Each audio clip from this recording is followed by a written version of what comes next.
Good morning, guys. Sorry I'm late. I'll explain why in a second. But good morning, everybody. Let me just quickly go in. Good morning, Lion Crest. Let me change. I don't think I like that font. 1 second. I'll leave it there. I think I changed the font. Good morning, Lion Crest. Good morning, Mrs. Queen. Good to see you. Good morning, Triple Threat. Good to see you as well.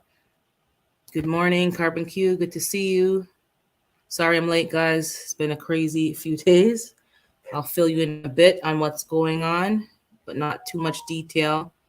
My phone's blazing up as a result of what's going on, but you'll understand when I tell you the story. Um,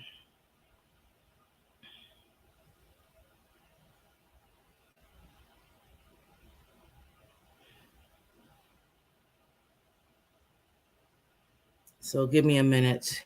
Good morning, Crafty Leo. Okay, let me okay. I had to make my tea because I'm nasally. The weather's changed, and I'm like, I was ready early. I'm on time, but I said I have to make my tea. So I'm sorry. I think I'm 10 minutes late. Time just really flies in the morning. But my voice is like a frog, so you know you need tea. Good morning, Tammy. Good to see you guys. Good morning, she said. So what happened? What had happened was what had happened was I was unavailable, as you guys know, Thursday, Friday, even tonight. So something's going on at the local church. So I'm helping with the technical stuff, computer stuff. Anyways, something happened on Thursday night. My dad, I don't know what happened exactly, if he fainted or if he collapsed. I don't know.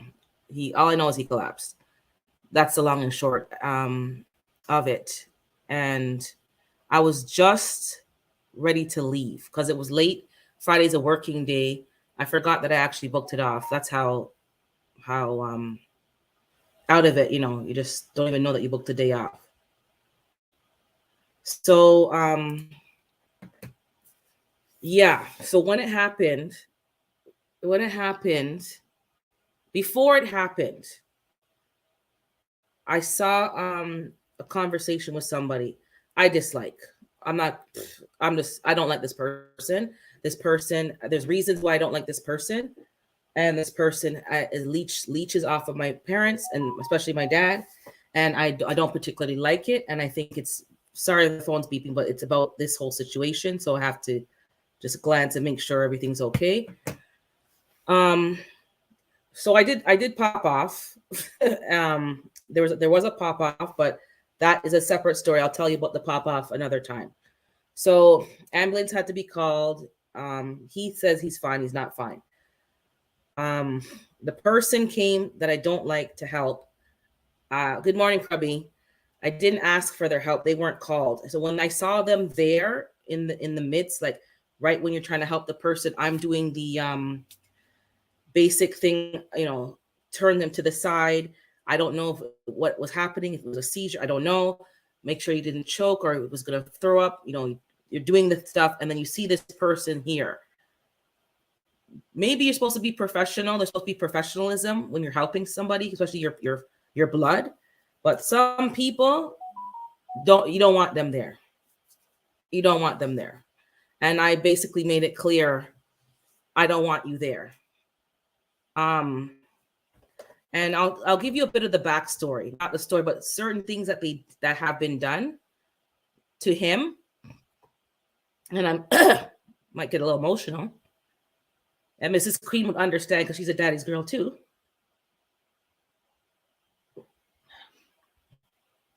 That are very disrespectful. So I might get a little emotional, but I'll get together after. When somebody gives something to you, an elder or your dad, your uncle, or somebody to you, and that individual expects your elder to go drive and pick it up, not in Florida, not in the summer, in a snowy, wintry, blizzardy environment where you have to go and clean off your car, warm it up, drive to go pick it up because you don't seem to have enough common sense that you as the person should be dropping it off. The person has been disrespectful on the phone with him, raising their voice and being mad disrespectful. Thanks for the prayers, Carbon Q. And as I said before, I can tolerate things that's done to me, but my family. So they saw the dragon on Thursday night. They saw the urban crocodile because I lost it. And then this person is a leech. This person is a energy vampire, as Bougie says, and it's true. Sucking him dry. And the person yesterday said something. I'm like, if I don't like you, and I don't like you, I've not even done the polite thing as to try to pretend that I don't like you. Good morning, Vision. Don't come in my personal. Don't come to me. I'm not one of those people that's just going to get kiki and kaka. I will lay hands on some people. And I'll be like Vision and burn the plot down. So there's some disrespectful things going on. I don't like it. But what I do want to talk about on a serious tip is that there's some stuff that happened on Thursday when we had to call the ambulance and stuff. Good morning, Arthritis. There's some stuff that happened that I do want to share because I'm pretty sure it's going to help a lot of you. So anybody who has an elder or children or even grandchildren, and you are a thank you. You are a emergency contact, or you might get a phone call. Basically, I know this talk just started like boom right into heavy talk. So you need to have their information. So a lot was happening. My sister was there scrambling around, didn't have his wallet, but we don't need to get his wallet. We have a picture of his health card, all the essential information in our phone in a folder. So I'm suggesting to you all, if you have an elder and you need to know, oh yes, greetings, Varieties. Good to see you. Thank you for coming in. If you have somebody that you're supposed to be, hey, Psalms 146, having their important information, and you may get a phone call and you're like somewhere else and they're calling you asking for insurance information, what medications that they take. We were asked what medications, what things are they allergic to, and we had to make sure we know because there have been some allergic reactions to 2 medications that were given. You may not be in your usual spot where everything is organized and neat and tidy, where you can just pull up that information. So have it in your phone, in even under a code folder name, where it's not under the person's name, but you know who it pertains to. Have their information. Those of you who have elderly parents, this is very important. Have their, for us, health card information, their doctors, their primary care physician. If they have a cardiologist and other types of doctors, know those doctors' name and their title. And you could just quickly, we could open our phone, tell the paramedics he's on these medications. These are his 2 allergies. This is his primary doctor. This is his health card number and the expiry date and blah, blah, blah, blah, blah. That's the first thing. So for those of you who have other people who have you as an emergency contact, have that information handily, and I would say your phone, that you can just quickly pull it up. Because the paramedics needs to ask certain things, like, blood pressure. They're asking medical history. And if you can quickly have some information there. Good morning, Black Guns. It's better for you in the long run. Also, I ended up sleeping in the car in the parking lot in the hospital because you're only allowed 1 person in the hallway at a time. Because he wasn't admitted. He was in an emergency ward. And the emergency was packed. And it was better that she was in there anyways, because she's more calm. I'm the pop off, as Queen said. Yeah, I'm the pop off. So I was already irritated by what happened before. So it was better to stay in the car. So she was in the hallway. We're WhatsApping, texting, even calling. He's in the hallway. Finally, he got into a room and emerged, and then he's in the room. They kept him overnight. So Thursday night, Friday night, they did a battery of tests. They can't really find anything wrong. But sometimes stress and stuff and lack of sleep, maybe you're malnourished. All these little things are little in a senior can compound. So what I learned is, we've been talking about having your bag in your car, and I don't have a bag in my car yet. I was scrambling around. I went to their house, got my dad's a change of clothes and something more comfortable that he could change in. But I didn't get my own coat. I totally forgot. I was wearing a sweater, but I should have put on my winter coat. Had I put on my winter coat, sleeping in the car wouldn't have been a big of a problem because I was colder because I did not have the proper clothes. But that being said, had I had the bug out bag in the car with at least the emergency blanket, mind you, I do have a blanket, but it's like a truck liner. I could have put on the dirty blanket, but I wasn't thinking clearly. But if you have those things in your car, it wasn't an SHTF, it was just like a family emergency, but that would have come in quite handy. And I'm going to say even some depends, because I had to leave the car twice to go use the washroom. And at first I wasn't really sure because I'm like, but the nurse let me in and she let me use the washroom. So I had to leave my car now. I parked in the underground parking. It's raining and blowing wind. I didn't know because I was under the underground. And now I have to walk in the elements to go use the washroom, which I did. But if you're in a SHTF or you're in a situation where, you can't get out the car, it's more serious than what I had to deal with, like you're in a snowstorm, you may want to have some depends. I'm just telling you the honest truth, because I had to use the washroom twice on Thursday night. So, some of us think, okay, if you're a man, you can go do number one quite easily. As a woman, if you're not dressed in a long something, you have to pull down your clothes. And that means all the we don't have those options unless you're going to, and I'm in the hospital. I can't be pulling off beside a tree and they're going to have cameras and think, okay, this girl's off her rocker. So you might have to have some depends and just in your car change, put something on so that if you have to go to the bathroom, you have something to tie you over, because this is real life. This is what happened. I didn't have the proper clothes. I put my car on about 2 or 3 times throughout the night for about 5 minutes and put the heat on. And then I turned it off, but I couldn't keep the car running. I was there from at least 8 to 10 hours. So my gas would have been gone. If I left the parking lot, I probably had to pay again. So now you're thinking of all these little things, like, just little things that you think about. So if I was more prepared, this is what I'm talking about. So I'm telling you guys based on a little experience that happened in one night in an urban environment that wasn't even in no camping setting, the things that I noticed that I needed. I ain't no killer, but don't push me when it comes to my I'm telling you, I know you know what I'm talking about. Exactly. So there's certain triggers. I was triggered on Thursday night. And I said to them, this is my one parent left, and anybody cross me, I'm not gonna, I said, I'm not sorry. So people are like, oh, and I said to them, I'm not sorry. I know what I'm saying and I know what I'm doing right now. And whoever's feelings is hurt, I'm in a business. I am not sorry. I will not be apologizing for what I said. So they're probably like, oh Lord, I'm not apologizing.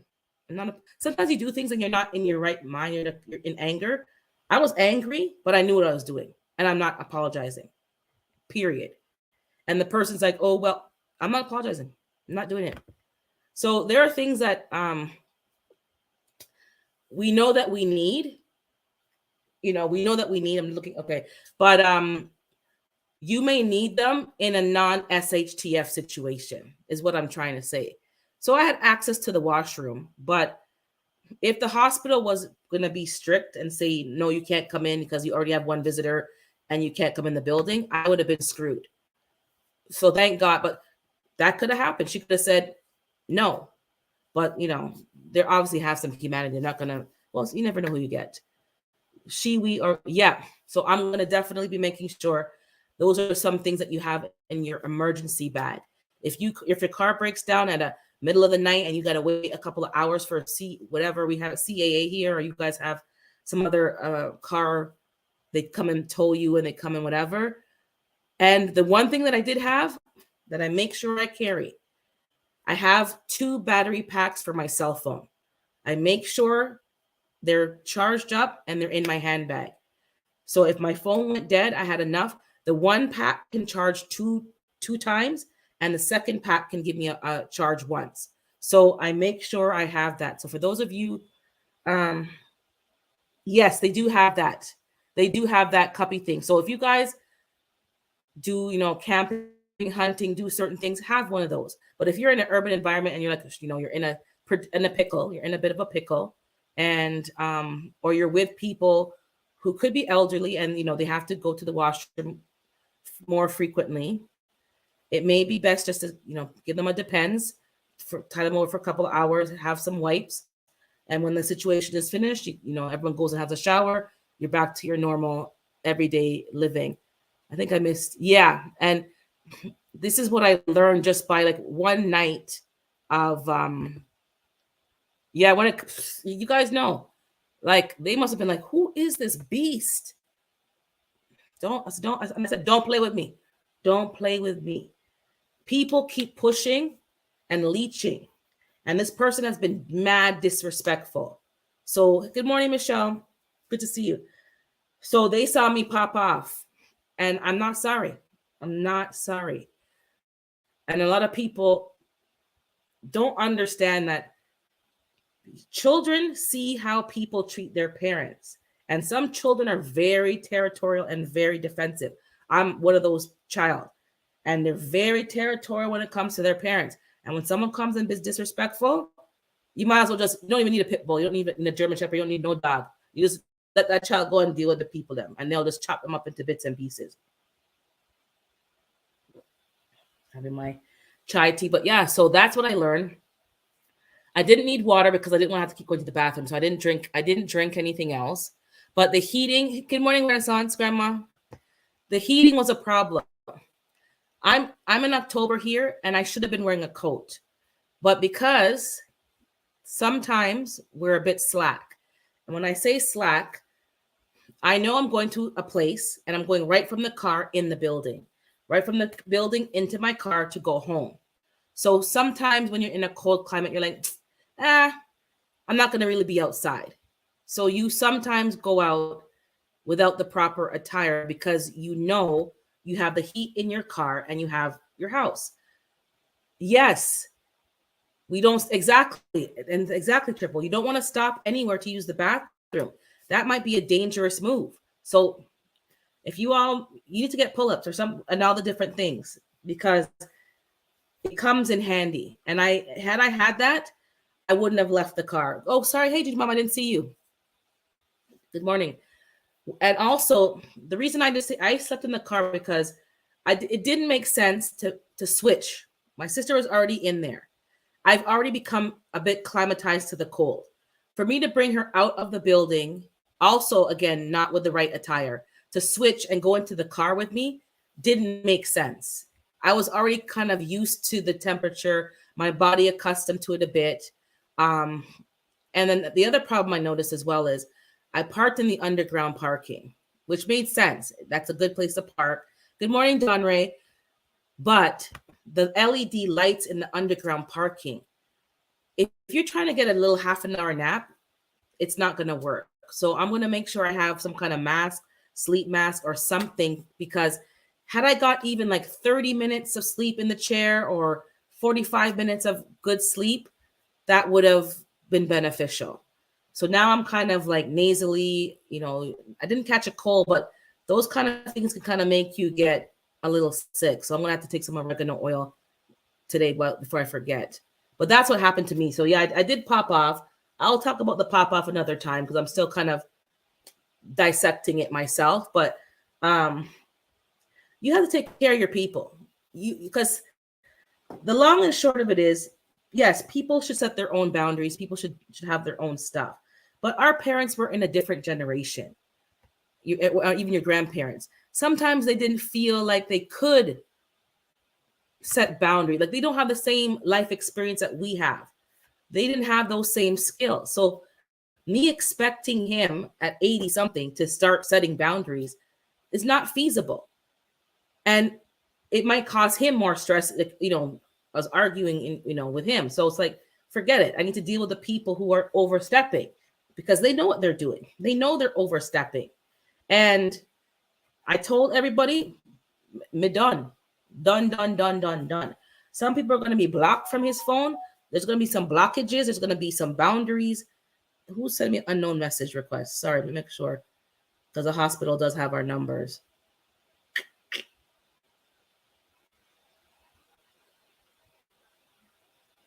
Okay.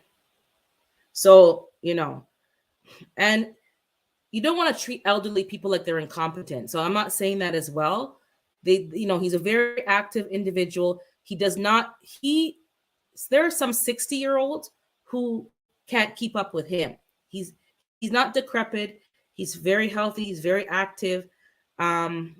He's, motivated. He's good conversationalist. He's living a healthy life, but that doesn't mean that people should be leeching, because what I saw on Thursday night, I don't know if it was a seizure, if it was a fainting spell, if it was something.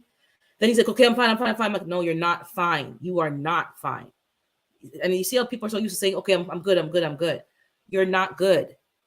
Let's see what Psalms is saying. Oh, let me drop the link too, sorry, because I'm talking. I had to get off my chest. But let me drop the link in 1 second.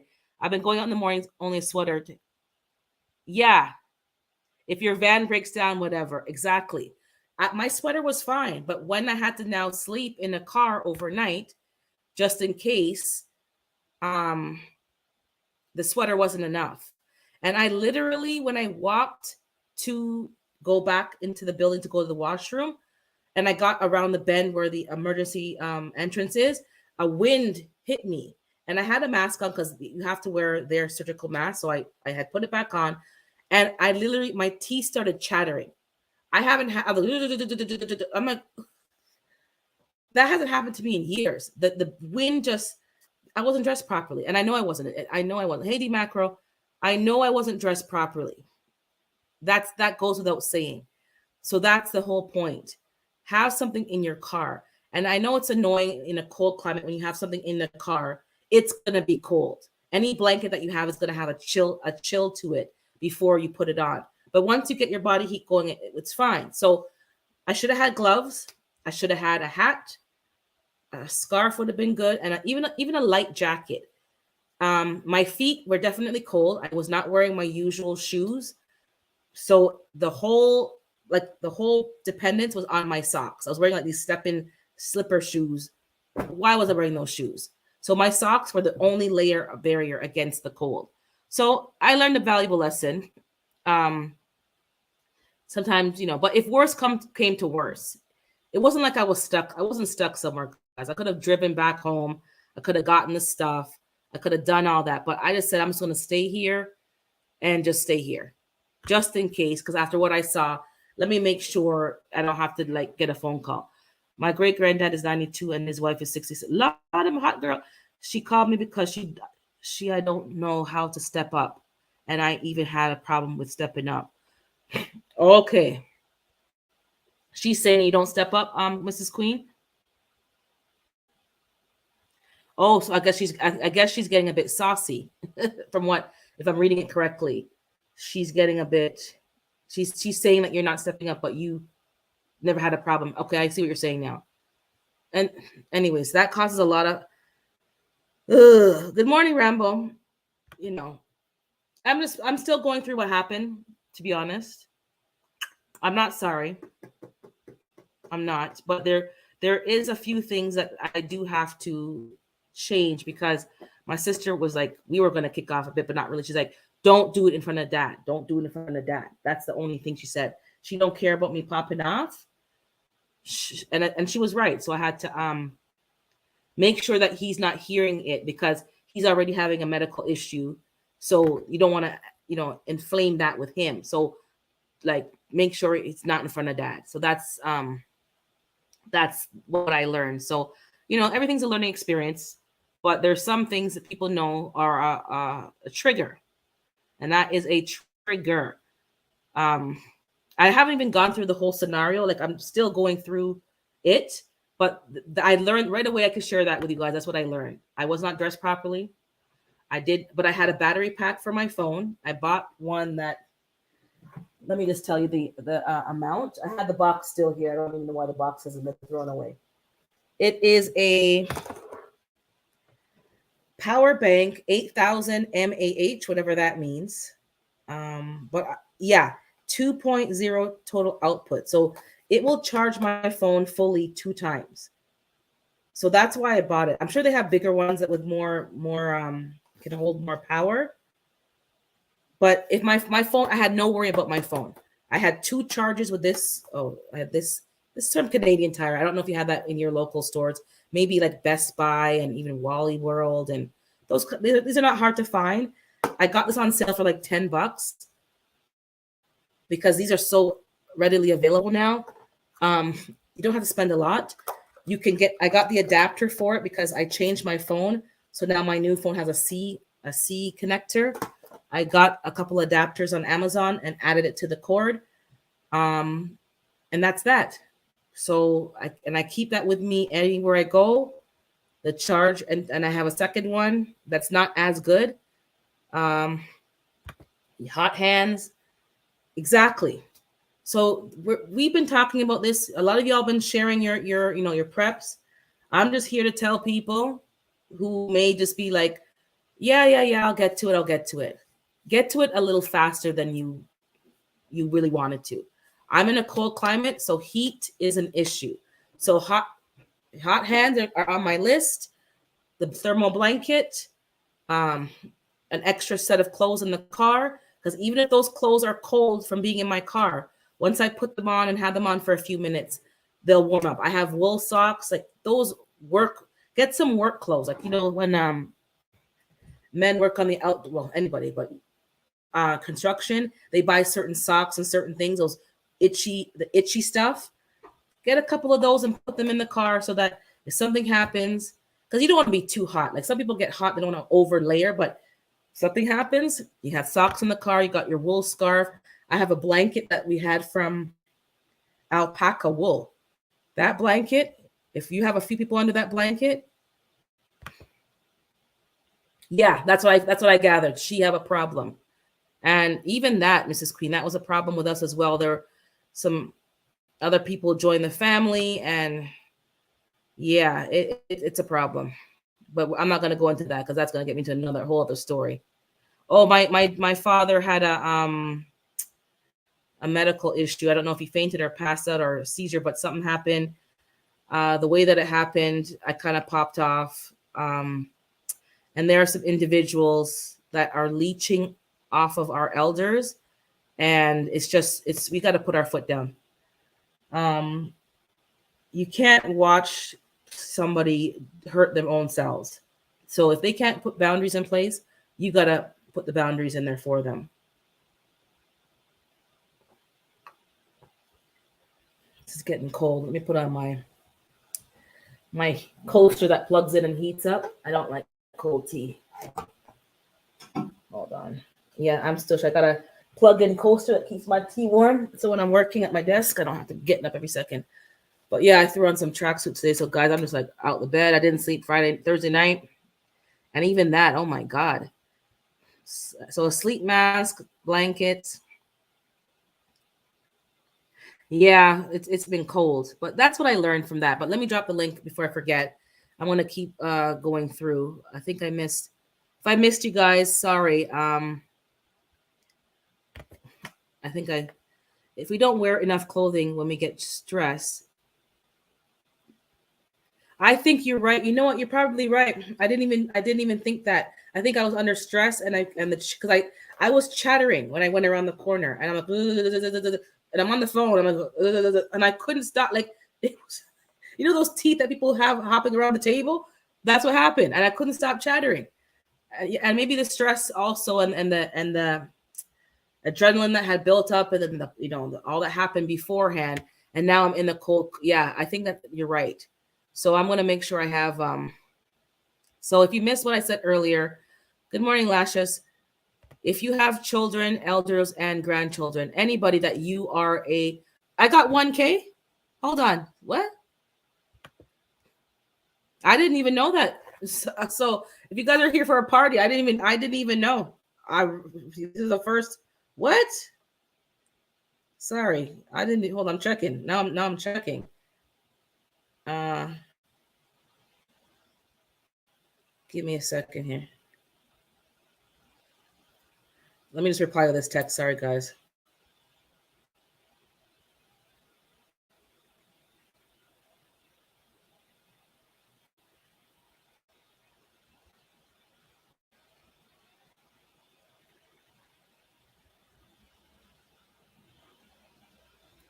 Okay, sorry.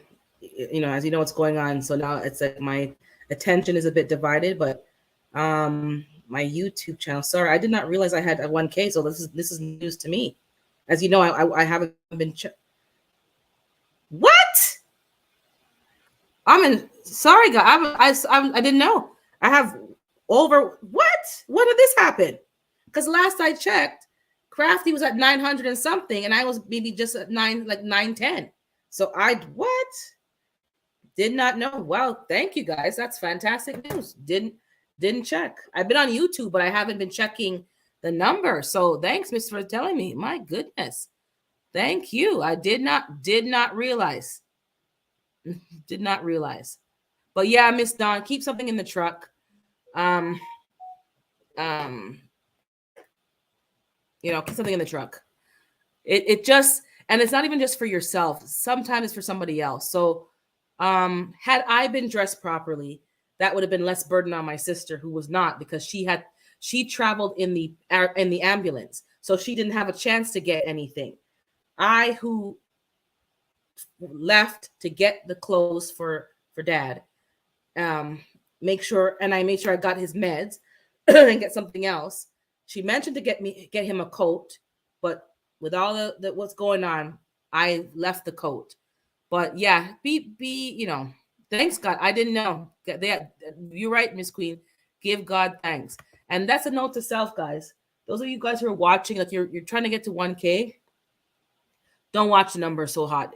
That will just give you stress. Because from my experience, when I was trying to get to 500, it jumped from 4 to 7. It didn't even go gradually. Then again, just now, I went from 8 to over 1. So I don't know what's going on, guys. Don't watch your numbers every day. Just keep doing what you're doing. Keep plugging away. You're going to get to it. I wasn't even really watching. And look and you can see I'm like, what? Whatever. But thank you, guys. I appreciate that. That was a goal. I do appreciate it.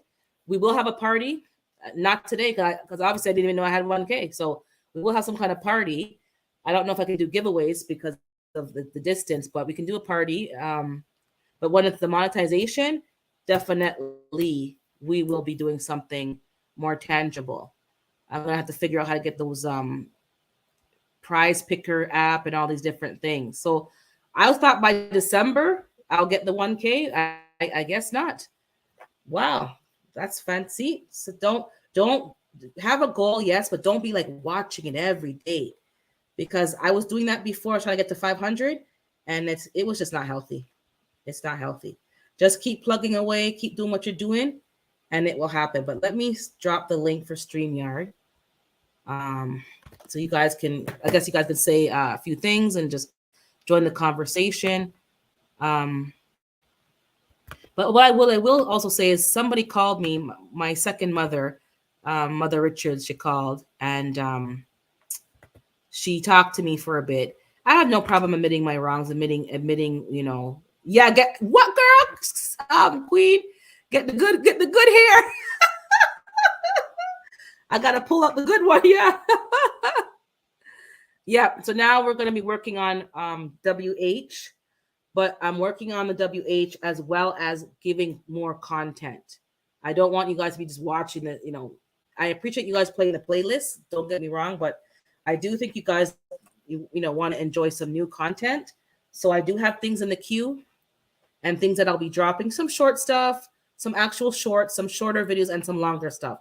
So you guys can get, some other things to watch, because I know how this thing works. You guys do want to have something that you enjoy, and you've been very patient with me, but now I'm going to now be pushing new content. So I dropped the link. Thank you, guys. So it's a celebration. Like Africa says, it's a celebration. But come up if you want to just chat about prepping, about anything, to be honest. Yeah, some smart people. But you guys, what are you guys doing? It's winter. Well, for me, winter is coming. Some of y'all live in the south, and your winter is not winter as far as I'm concerned. You say it's winter, it's not real winter. What are you guys doing? My planting game is over. I'm cleaning up. It should have been clean already. Oh, thanks everybody for the congratulations. Yeah, I didn't realize I wasn't watching. I've been trying to just keep in the grind. Yeah, but we'll be working on watch hours, and I'm pretty sure, Crafty, you're gonna get there soon because you are after that one push. I think you're gonna it's gonna just accelerate because you're at over 9 something, and other people are shouting you out. So you just keep going. And I know you were live last night. Some of y'all were live last night. I popped in, just thumbs up and left. Some I said hi, some I didn't say nothing at all. I did join your live, Crafty, last night, but I didn't even say hi because I'm like, I don't have time to say hi to everybody. If I say hi, it's gonna be like, so I said thumbs up and I left because I was in the parking lot again at the hospital. So at that point, so I said, okay, I'm just gonna. But yeah, you're gonna get there. You were definitely gonna get there before Christmas, probably before your U.S. Thanksgiving. That's what I'm projecting. Yep, the good wig. But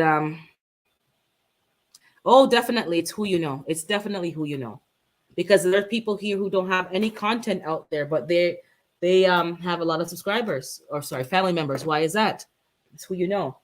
Let me just cough. Give me 1 second. I don't want to cough in the mic. Let me just clear my throat.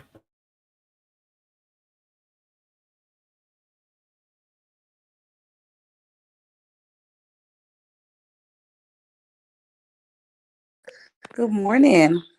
Hi, I'm just clearing my throat 1 more second.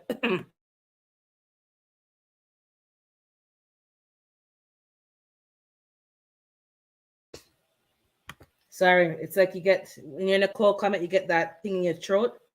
Oh my God. It's like you have a cold, but you don't. It's almost like, I don't know, you're just stuffy. But good morning, girl. You look nice and lotioned up. Your face nice and lotioned up. I delighted. I put on the good lotion this morning. Congratulations. Thank you. Wow. I didn't realize. This is really you deserve like, it. Thank you. Appreciate it. Yep. You always out there supporting everybody. Yep. Supporting everybody. You know I don't get your notification. You don't? No. I was up since 5, but I was on another channel. So I said, let me go look if you're live now because I've been waiting on you all morning. And when I go over there, I was late. I was 10 minutes late. Yeah. I was up, but I said, you know what? I had to make my tea because I'm feeling, you can hear I'm sound stuffy-ish. So if I don't have tea first, it's going to be a problem all day. Like, it's like sinus drainage. When you're in a cold climate, this is what happens because you have to close all the doors and the windows because it's too cold now to have them all open. And you start, the dust and this is a problem. Let me see here what people are saying though. But okay, so Dawn is working on firewood stock up. Yep, I know that's important to people when they have. I wish I had my fireplace going. I don't know how to use it, but I'm going to focus on a kerosene heater and then do the fireplace next year because I have to get it professionally cleaned. Yeah, but you're gonna make it Crafty. You were almost there, so that's why I said let's just give her a little push. Let's give her a little push before she has to literally push because she's soon gonna have to go push out baby. Something.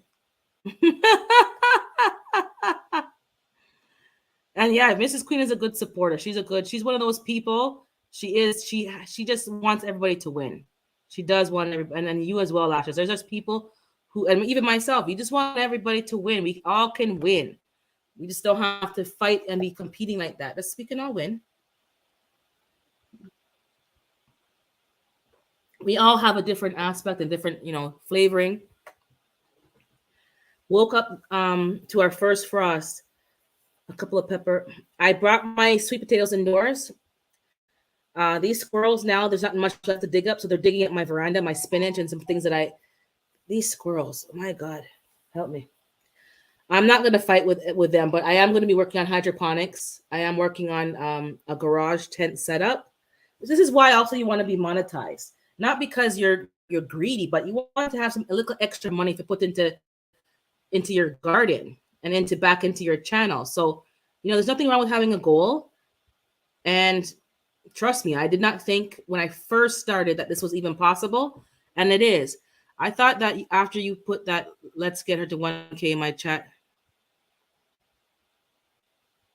Yep. Okay. So Crafty put that in. Okay, good. CCP. Yeah, I'm telling you. A lot of people here are helping to push. I did my part. And other people are pushing Crafty. So this is just her time. Some people may say, why you pick Crafty? I don't know why I picked Crafty. I don't know. I just picked her because she just something about her. I picked her. So don't be upset, people, if you don't get, like, sometimes people, it's just on your heart. God puts them on your heart. You don't know why. You just go with it. So don't compete, be upset. It's just her time. It was just my time. That was just the way it was. So people help me. I'm going to be helping people as well, but I cannot say why I choose somebody over somebody else. And it's nothing personal. It's nothing malicious or vindictive, but some people just end up on your heart. Okay, take care, Miss Dawn. Thank you for popping in, though. Thank you. I appreciate it. Oh, good morning, Shay Love. I didn't see you. Thanks for popping in. But yes, it's just her time, and your time is coming. Everyone else's time is coming. Just keep pushing, and then if it's me or somebody else, good morning, Miss Dorsha, they're gonna push you. I'm telling you. Don't worry about who's getting, if I was worrying about who got ahead first, I would still be at the 5. Just don't worry about it. The algorithm works differently for different people. Some people just make the right connection. Some people are just more friendly than you. Who knows? Just keep pushing. Yeah, Mrs. Queen is a wave. You are. She doesn't. I asked her on Thursday or whatever day I went live.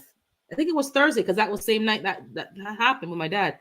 She doesn't want to be pushed. I was asking if she wants us to get her. She has the 1K, but do you want, watch hours or anything? She said she's not worrying about that. She don't know. She's here to help other people. So she's not being fake. This is the real deal. Yeah, it's just some people's time. Don't worry about it. Your day is coming. Good morning, solo mobile fan. Good to see. I think I saw you before. Yeah, it's Exactly. always on my chat. Sometimes favor ain't fair. And you don't know what persons are going through in the background. Maybe God is making them go faster because they have so much things going on that's negative that they need some encouragement. And this is an encouragement to them. So let's not just look at YT. Okay, she's been here for 4 weeks. I've been here for 4 years. And she just come and blow up. No, you don't know what else is going on.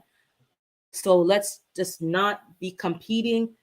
Put in the work. And also, you guys have heard me say, if you don't ask, you're not. Good morning. Oh, you got your hat on too. Yeah.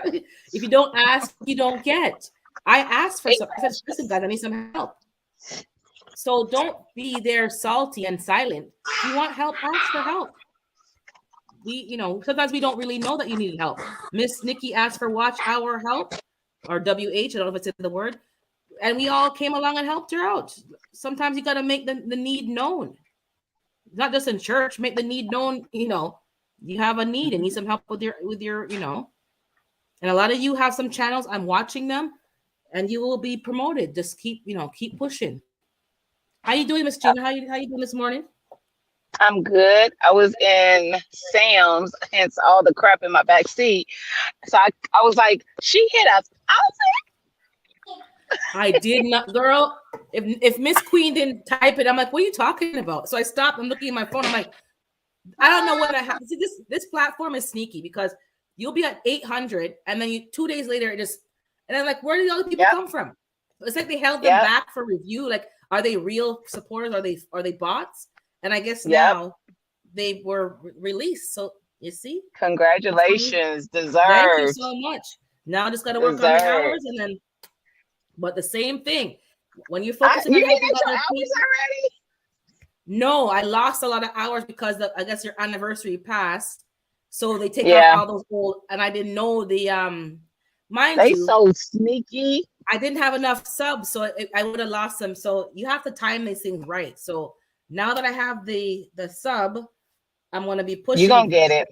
I don't want no 1 year to come or 2 year to come by now anniversary, and then I lose those hours. So Yeah, I'll be you'll working on get that. it. Yeah, I'll be working on that and on new content. So I'll can focus on that, which is actually good, because when you're focusing on subs and family members, oh my goodness, you're out here, but Mm-hmm. you're sacrificing your content to be out there and make the connections. So I Yep. have to now pull back now and get back into getting the content out there. Hey, good Yep. morning, Kenyatta. But yeah, I'm Yep. surprised, but thank God. God, I'm telling you, God is there. People say, "Oh, It was just pushing." overdue.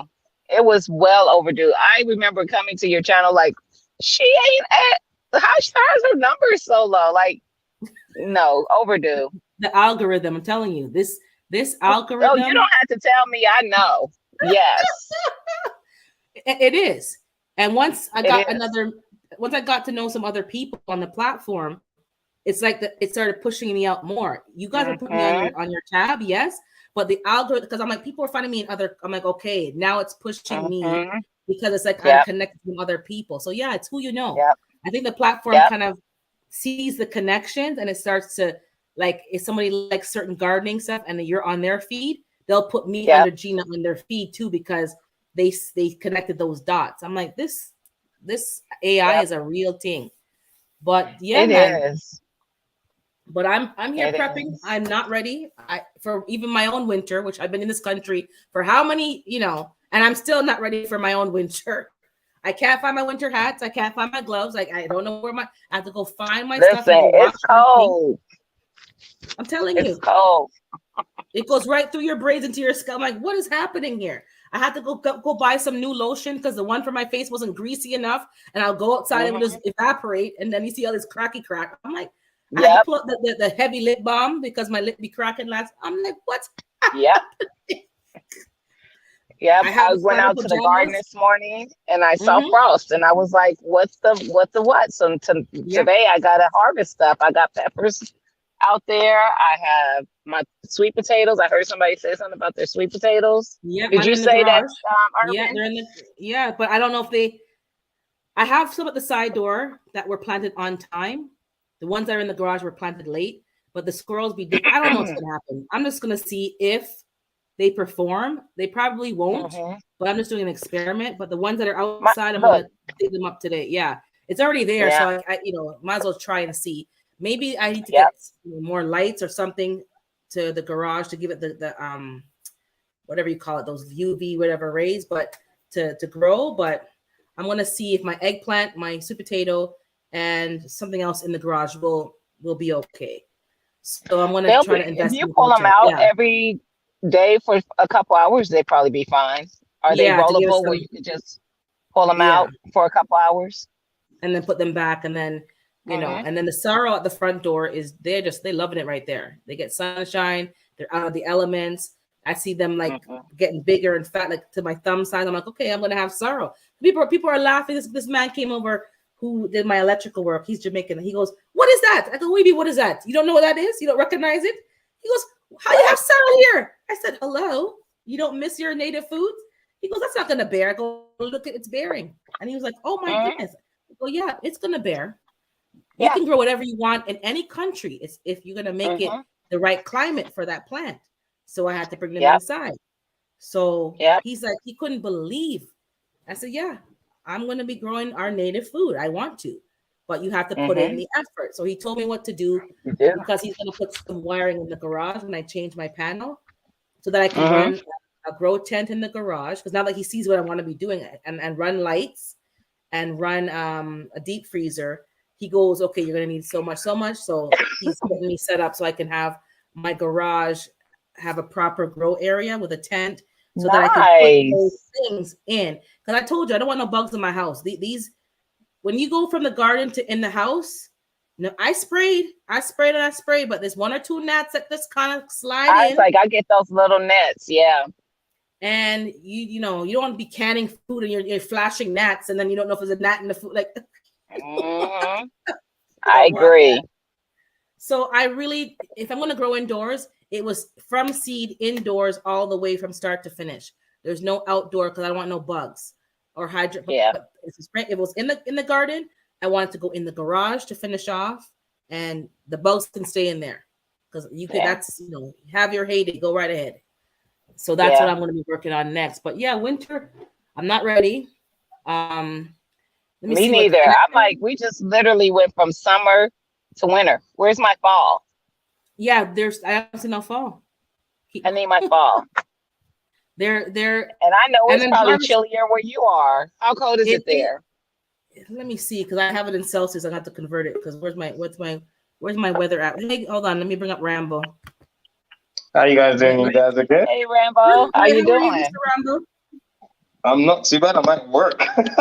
Hey, Rambo. What are you? Are you 5 hours behind me or 5 hours ahead?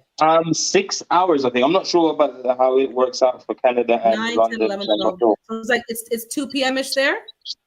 Yeah, it's almost 3 o'clock. Okay, yeah. So yeah, you're ahead. I keep forgetting. Yeah. Yeah. How are you ladies doing? I see that you guys are doing some craziness in the garden. Yeah, craziness. I'm okay. I'm feeling a little stuffy, but I'm all right.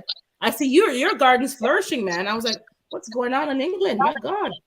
It's doing well. We even have sun. It's a sunny day today.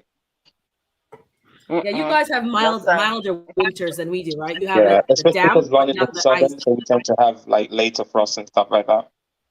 That's actually pretty good. So you guys can really grow Jamaican food over there. Absolutely. Because I see, what's her name? Do you know AA gardening? Yeah. She had one with a bag of things. I think she have sorrow, but she have she have something else going on there. Jamaica did that. She have chicken. She had Edos. She have. I'm like, this girl didn't leave Jamaica. She's literally in Jamaica, but it's on a different place. Yeah, she did not. She's growing pure Jamaican. Hey, so good gardener. She's growing Jamaican food, and I'm watching her. I'm like, and she's like, "Oh, you can do it." She goes, "If I can do it in England," she goes, "Definitely plant your sorrow." She's the one. Yeah, everybody can grow anything in any climate. You just because even would you believe they're actually in London? There is about 5 fully climatized, even more than 5, but a lot of people planted them as well. Avocados, which you can get fruit from every single year. They're fully climatized, so they've been producing fruit. There's avocados you can get here that grows here. So people just need to know what and get a variety as well that's really good for handling a little bit better cold or the cooler temperature, and sometimes as well just keeping your plants warm by mounting it with a bit more soil, put all the mulch around it because you're trying to keep as much warmth in the soil, even though up top is cold. You're down in the down sideways, underneath it's still going to have that warmth there. You're just going to maintain it. You can still grow anything anywhere realistically. Exactly. It's you have to just put the effort in to give it but I'm glad, like you're right, they do climatize. So it's, for those who asked, it's 38 in Canada because somebody typed it in the Nightbot. I forgot that it had that, and it converts it to Celsius and Fahrenheit. So it's yeah, I'm in Ontario, so yeah, it's 38 degrees Fahrenheit for y'all. So yeah, we cold. Yeah, in October. So that's why some of you are like, "Oh, what's going on over here?" Nothing. I'm cleaning up my garden. There's no planting happening. My cauliflower, my cabbages are still out there. I'll be getting some frost netting for them to kind of finish developing because my Brussels did not Brussels and my kohlrabi did not kohlrabi. There's no ball. There's no.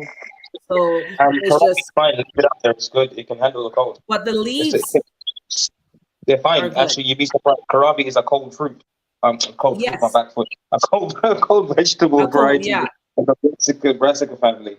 It's fully okay in cold. They're staying out there. Yeah. So I'm gonna get a little cover for them so that at night it'll still maintain that the soil will be a certain temperature. Again, this is my first time doing that. I don't know, but everyone else has said it works. So I'll get some plastic sheeting to put on, and I'll roll it up in the morning, and I'll put it back down at night so that I can get my Brussels sprouts. And I'm sure they'll be sweeter because it's colder. They'll be sweeter. My cabbages are doing fine. And that white butterfly moth thinks she's still coming around with her saucy self laying them eggs. and I had to shake. I had to take the cabbage and shake. I'm like, you'll see me like shaking the cabbage like a wig. And she just and then see the bugs flying off the cabbage onto the. I'm like, this. So she came around again, this Miss Moth, and I had my spray bottle with her, and I went choom choom choom. So I'm hitting her with the water, and she's like pop pop and then weaving, and I'm like. So she didn't make it. I had to, the insects is, even though you think that they've had enough from summer, you think, okay, cool, it's getting colder. It's time. Some of these guys, they like wait for that moment when the cabbage is sweet and come and get it when you're about to harvest it. You just don't have a chance. It needs to have ice on the ground for it to be okay to not have insects. No pests. I'm telling you. And then I saw a wasp doing, like, I was wondering why there were so many wasps at the front of my house. But now that I'm taking more time to observe, there were some bugs that were there, and they were aphids that were on my cauliflower that were in between certain leaves. I didn't see them. So that's why so I'm like, oh. So I watched them and let them be. I'm like, oh, so they're sitting there and they're eating up the bugs. So the night I opened the leaves of the cauliflower and I started spraying in there because they were hiding in, like you wouldn't see it, sucking the life out of my cauliflower. So I sprayed it with the neem. I sprayed it the second day with the BT, and I put DE powder on there, so they dried up like a raisin. But the wasps were kind of letting you know there's something there they're feasting on. And instead of me swatting and fighting, I'm like, let me take time and see why they're coming over here, because there has to be a reason. So this year I've been more patient and letting the predators, insects, stay there. So wasps, I leave them alone. I leave the bees alone. I had a vine borer beetle. Yes, they're horrible, but I left them alone. So I can't keep going around and killing things. That's not going to be a feasible way to garden. I'm going to have to either find different predators. Yeah, but I can't be going around killing things. Find what attract other predators as well and bring them to the garden. Like there's certain types of flowers that are specific to come for. And obviously they come and they eat the other things that are. They eat each other and they balance each other. And of course, you still do, your proper protections. You put your coverings on. You put your stuff on the base of your zucchini. Like you have your proper stuff that you keep doing. But I'm not going to be going around killing and fighting with insects. It's not. That's like, to me, that when I think about, like, that's madness. I'm going to leave my house, go outside, and start raiding and spray like chemicals when that's their territory. I need to learn how to coexist with these people. Well, the bugs I'm talking about, they're people, I guess, and grow my food and also share some with nature. Yeah, you have to. I can't be out here, let me get my bottle of Raid. I'm going to spray you, ants. Do you know how many ants are in the earth? They're probably under your house right now. They could probably lift your house up and move it a whole block away with their whole entire colony. And I'm going to sit here and be arguing with them? No. Don't make no sense. As I say, you can all win in the garden. You can all win. But you have to change your mindset. Let me tell you guys a story. There's this lady across the street, not directly across, but I can see her from my front door when I'm shoveling, especially. Never spoken to her a day in my life. I just never had a reason to. And we saw her pruning her tree on her lawn. My family was here for dinner, and they were like, what is she doing? Like, the pruning job didn't make sense. It didn't look right. She was actually destroying the tree. It looked a hot mess. A couple of days later, maybe even weeks later now, I talked to my other neighbor, and they said that's a plum tree. And people, when they walk by, they would grab a plum. Squirrels are eating them, not big deal. It's near the sidewalk. It's not like they're going onto her property. It's kind of like you reach and you grab a plum. So she don't want nobody getting no plum. So she basically mutilated the tree.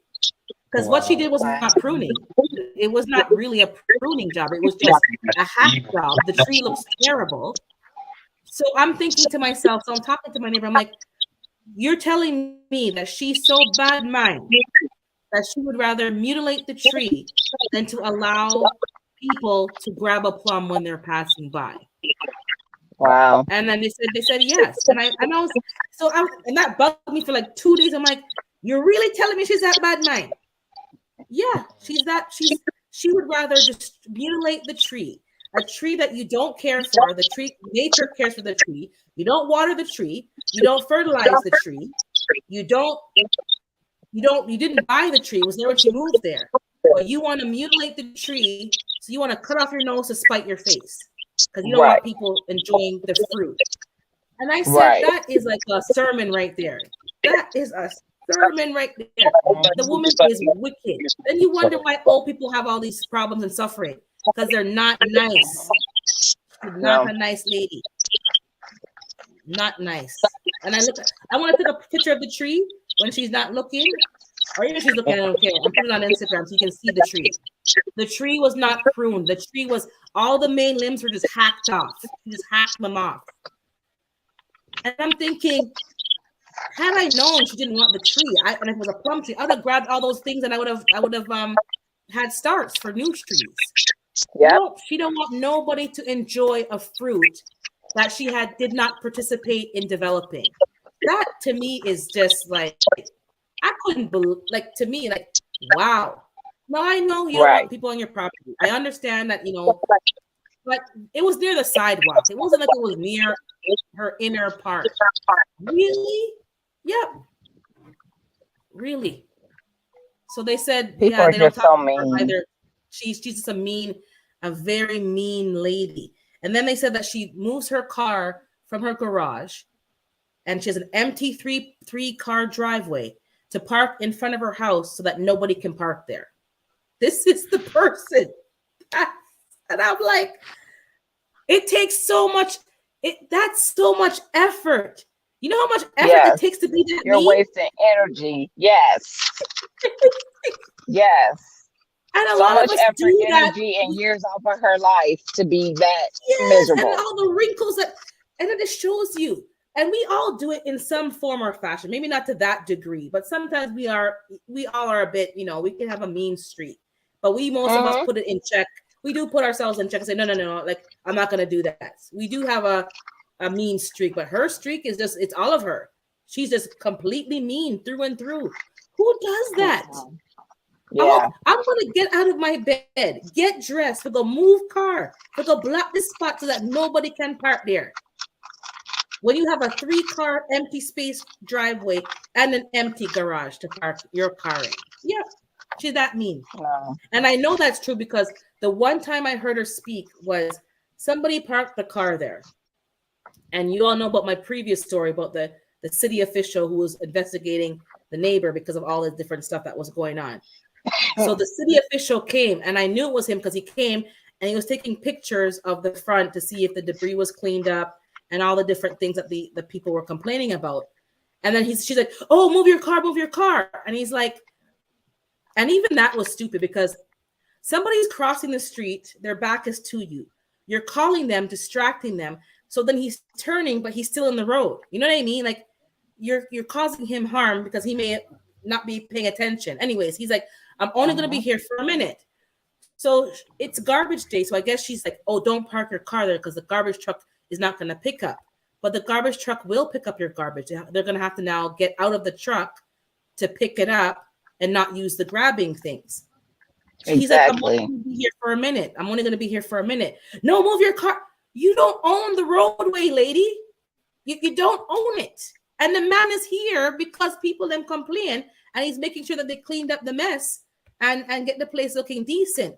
And the man's trying to be low key, like quickly come over, take the pictures, and then take off. No, she has to call up the man and make a big, yo, don't park it. So that's why I know what my neighbor told me about her moving the car is true. I'm like, okay. He goes, that's her car. That great car is hers. I go, oh, I didn't know that. He goes, yes. She moved the car to block the way so that you cannot park your car there. Now I know people are mean, but that's just mega mean. It is. And these are the people that live next to us. These are the people when SHTF or a hurricane or tornado happen, and they come knocking on your door for a bag of rice and a something. These are the same people that you're going to have to be helping. Yep. Because when it comes down to it, we have to all help you. But these are the mean people that live Yep. next to you, across the street, Yep. and they won't even say good morning. They won't even say boo to you. But when something Yep. happens, we have to be the bigger person. Sometimes I'm kind of Yep. right now. I'm a bit like, I don't feel like being bigger. I feel like being petty. And I have to Yeah. stop myself. Oh my God, Yeah. I couldn't believe it. But yeah, she's that Yeah. mean. I'm really thinking, how did you raise children? Like, and they're the most mean ones, the ones that had kids and like, why are they the mean ones? I don't have kids, but I'm not mean like that. I'm not an old like spinster miser. She's mean, Just miserable. miserable, and people, Miserable. that's not even healthy. That's not Of healthy. course You're it's not. hurting yourself. You are. And the karma is in the fact that, like you said, when the ish hit the fan, they gonna have to humble themselves and go to those people that they've been cruel to all this time. That's Yeah. the karma. Yeah. It's like I'm living with two extremes. I'm living with people who are mean like that. And then with the whole thing that happened with my dad, which I'll share more another time, people who want to play dumb, like they don't know like people will just play dumb, like, oh, me? Did I do that? Yeah, we call did I that. do that? And you know Yeah. good and doggone well, you did do that. And Oh yeah. and play the victim Oh, so yeah. good that people think you're the big green monster, and they're the victim. And Yep. then you're wondering, am I being mean? Is it me? Then I have to like Nope. go back and say, no, it's not me. I was No. mean. I was aggressive. Yes. But Yep. this person is diabolical. And they're Yep. so good at playing the victim. Oh, I'm like, so good at it. so good. If they could have an Academy Award, they would win it every year. Good morning, Can't Exactly. Stop Walking.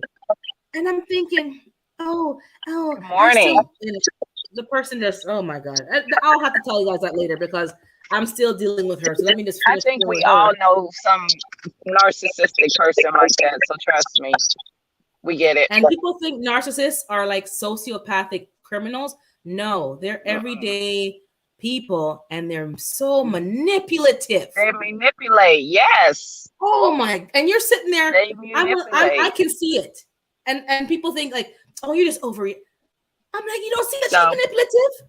You can't see it, and I get upset because I'm like, am I crazy? They can't. Some people can't. Some people cannot see it. I've always said that with discernment. I've always thanked God for giving me discernment with people. Like I have met people where my hairs on my body stick up when I'm around that person. And I'm like, there's a reason for that. That's and right. I remember a situation. This was many years ago. My oldest daughter is 26 now. She was probably maybe 6 at the time. But I was at a friend's husband's birthday party. Well, they were like family to me. So I was at a friend's birthday party. And it was just friends. All the people that came, we knew. It wasn't a whole bunch of people. And at the end of the party, these 3 people show up late. One of the people was a friend of the guy whose birthday it was. I didn't know any of the 3 people. I thought they all were friends of his. Well, I didn't want to leave with my friend, the female, the wife, being the only woman left there. So I was hanging out with her, and she was trying to still be host. So she went in the kitchen and was taking care of people in the kitchen. Well, I kind of dozed off on the couch. I wasn't knocked out. I just kind of leaned over and had my eyes closed. And I felt somebody standing over me. And I look up, and it's this guy standing there, and he starts trying to conversate with me. But everything in my body was screaming, get out of this situation. So he's talking to me, and I'm being really dry. He finally goes back in the kitchen, and my friend comes out, and I'm like, I gotta go. And I'm whispering to her. I was like, I don't know who that is, but I don't like him. I gotta go. So I sneak out the house. I don't want him to hear me leave. I don't want him to see what I'm driving, anything. This is how my mind is working. So I go home. And even pulling out of her, because she lived in an apartment, so I'm pulling out of the space. I didn't turn my headlights on until I got down the road. It was a whole thing. Like my mind was working like this. About maybe a couple months later, I'm at my mom's house. We're watching the news. And this guy comes up on the news as wanted. And I'm like, why does he look familiar? I think I know him, but I don't know from where. And I'll keep looking and I keep looking. And I'm like, Mom, remember, because I called my mom the next day after this party. I said, remember that story I told you about the party and the guy and da da da? She was like, yeah. I said, that's him. I know that's him.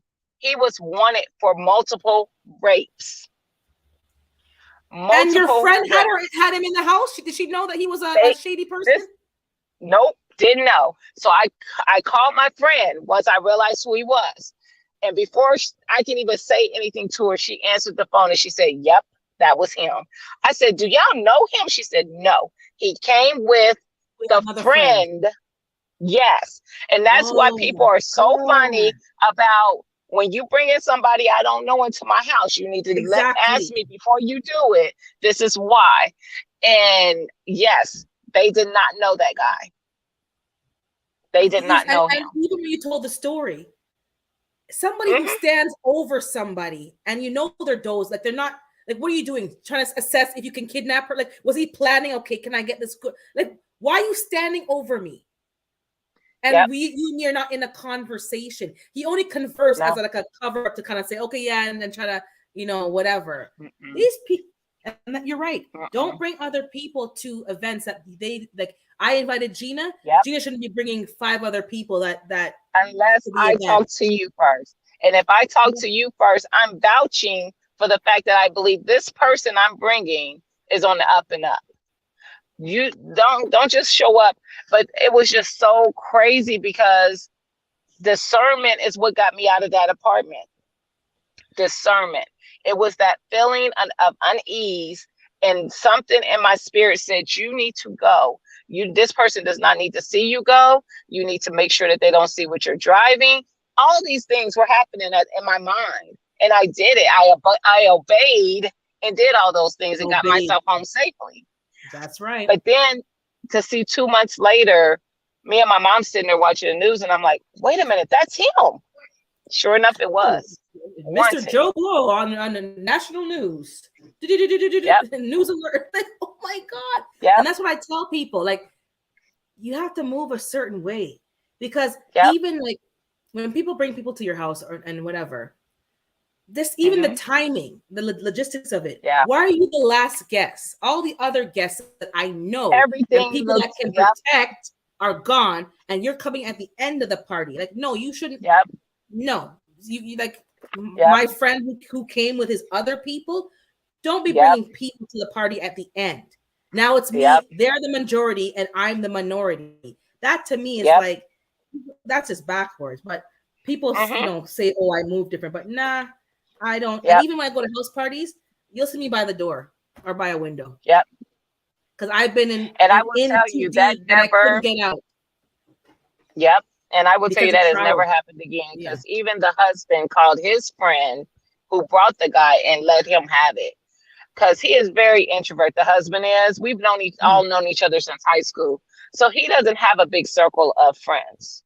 But so the people that he allows in his circle, because when I say highly introvert, he's probably, if I had to guess, he's undiagnosed Asperger's. But so he doesn't let a lot of people get that close to him. But the people he expects that he holds them to a high standard. So he let that guy, his friend, have it when they found out all this stuff on the news, because they must have saw this, been watching the news exactly as I was, or maybe I wasn't the first person who called them. But you probably weren't. Yeah. I remember telling her when I left, like, something about him don't feel right. I gotta go. And you didn't hesitate. You weren't like sitting there. Oh, maybe it's in my mind. Nope. Maybe no. You got to listen to that alarm bell, because if you don't listen to it right away, fight or flight. Yep, that's what I felt. And then you said an apartment building or apartment. That in and of itself is also So that's like a closed in townhouse. She was in a townhouse.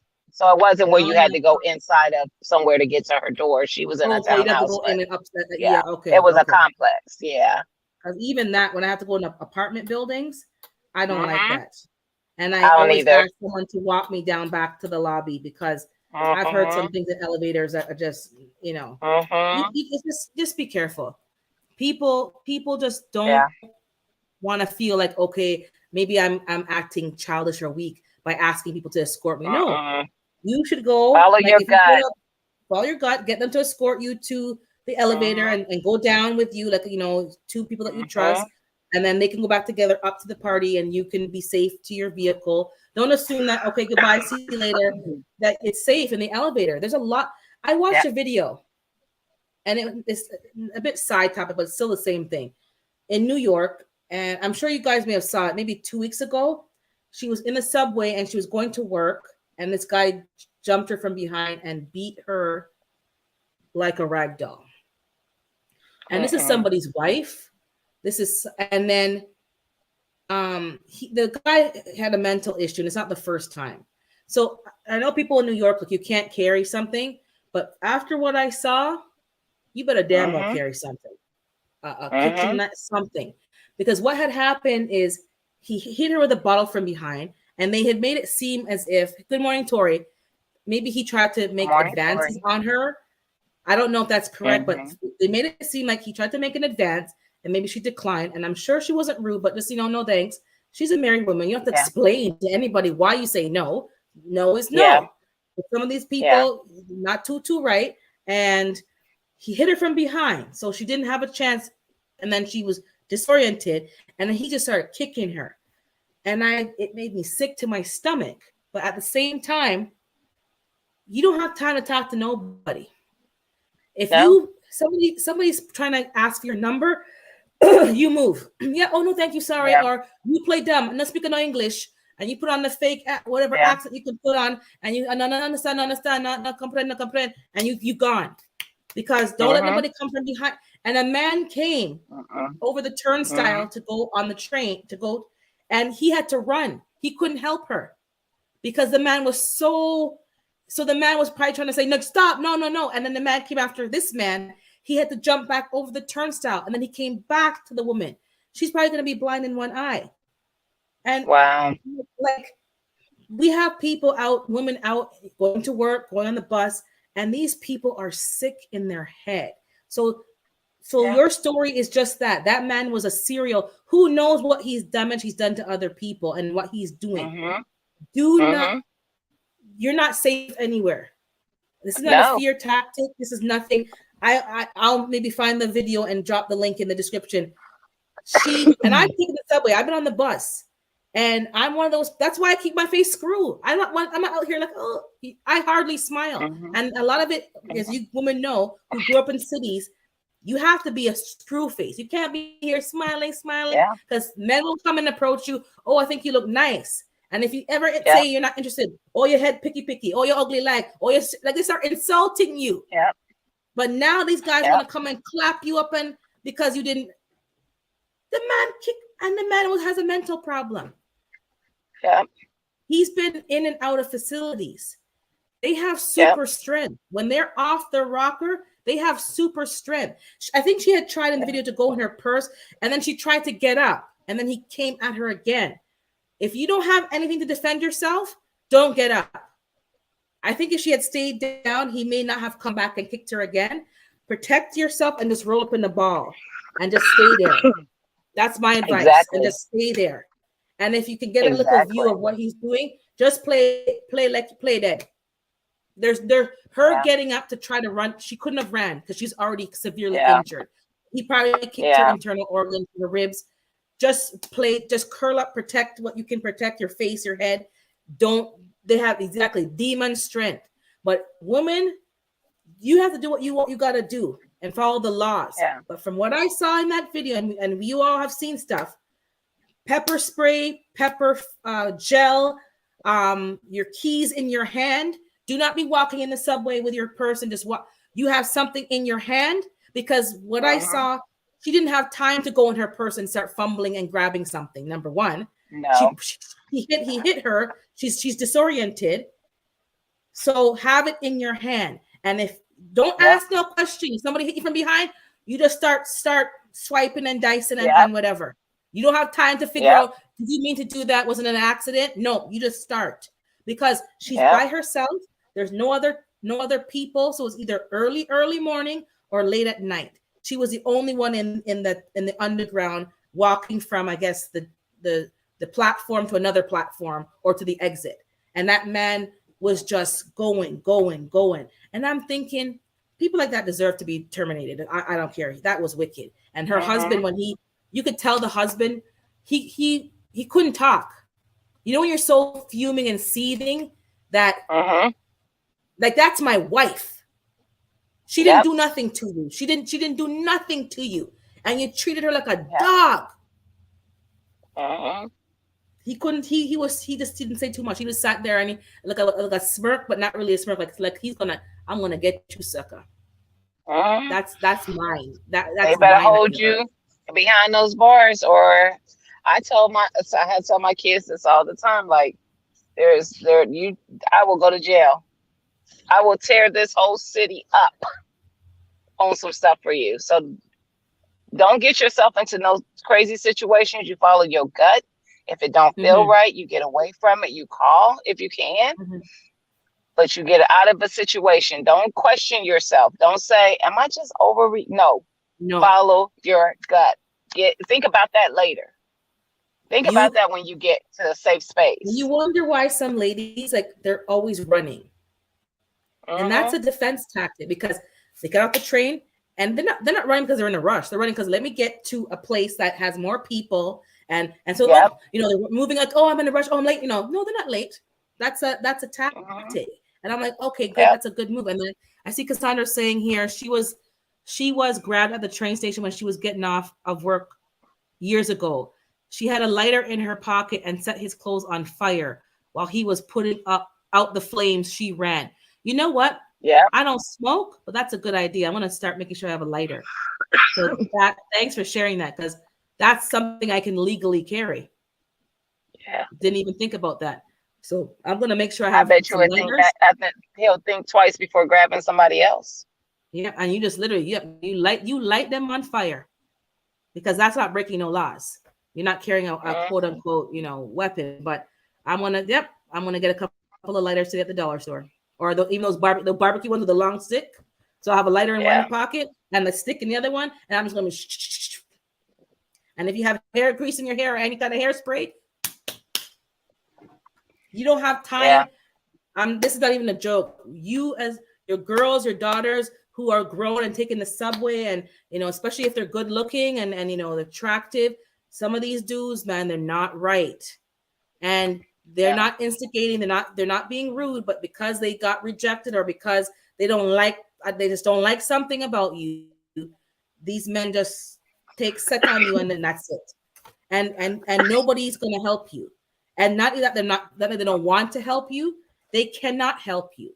If somebody has demon strength and someone's coming, unless they have 2 or 3 people, they can't take on that person because they're gonna get hurt as well. So the man came, he tried to get, he had to run, and the poor woman, she was on her own. I'm one of those people that I probably would have been attacked as well, because I cannot watch someone, especially a woman, being attacked.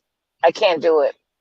I physically cannot do it. I have put myself in situations where I probably could have been hurt, but I think my crazy look is enough for somebody to pause. Yeah. Because I have interceded on some situations that I'm like, I probably shouldn't have done that, but I can't help myself. I'm the same way. I just go in. I just go in. I need to start being more prepared. I look at them like, I wish you would put your hands on me.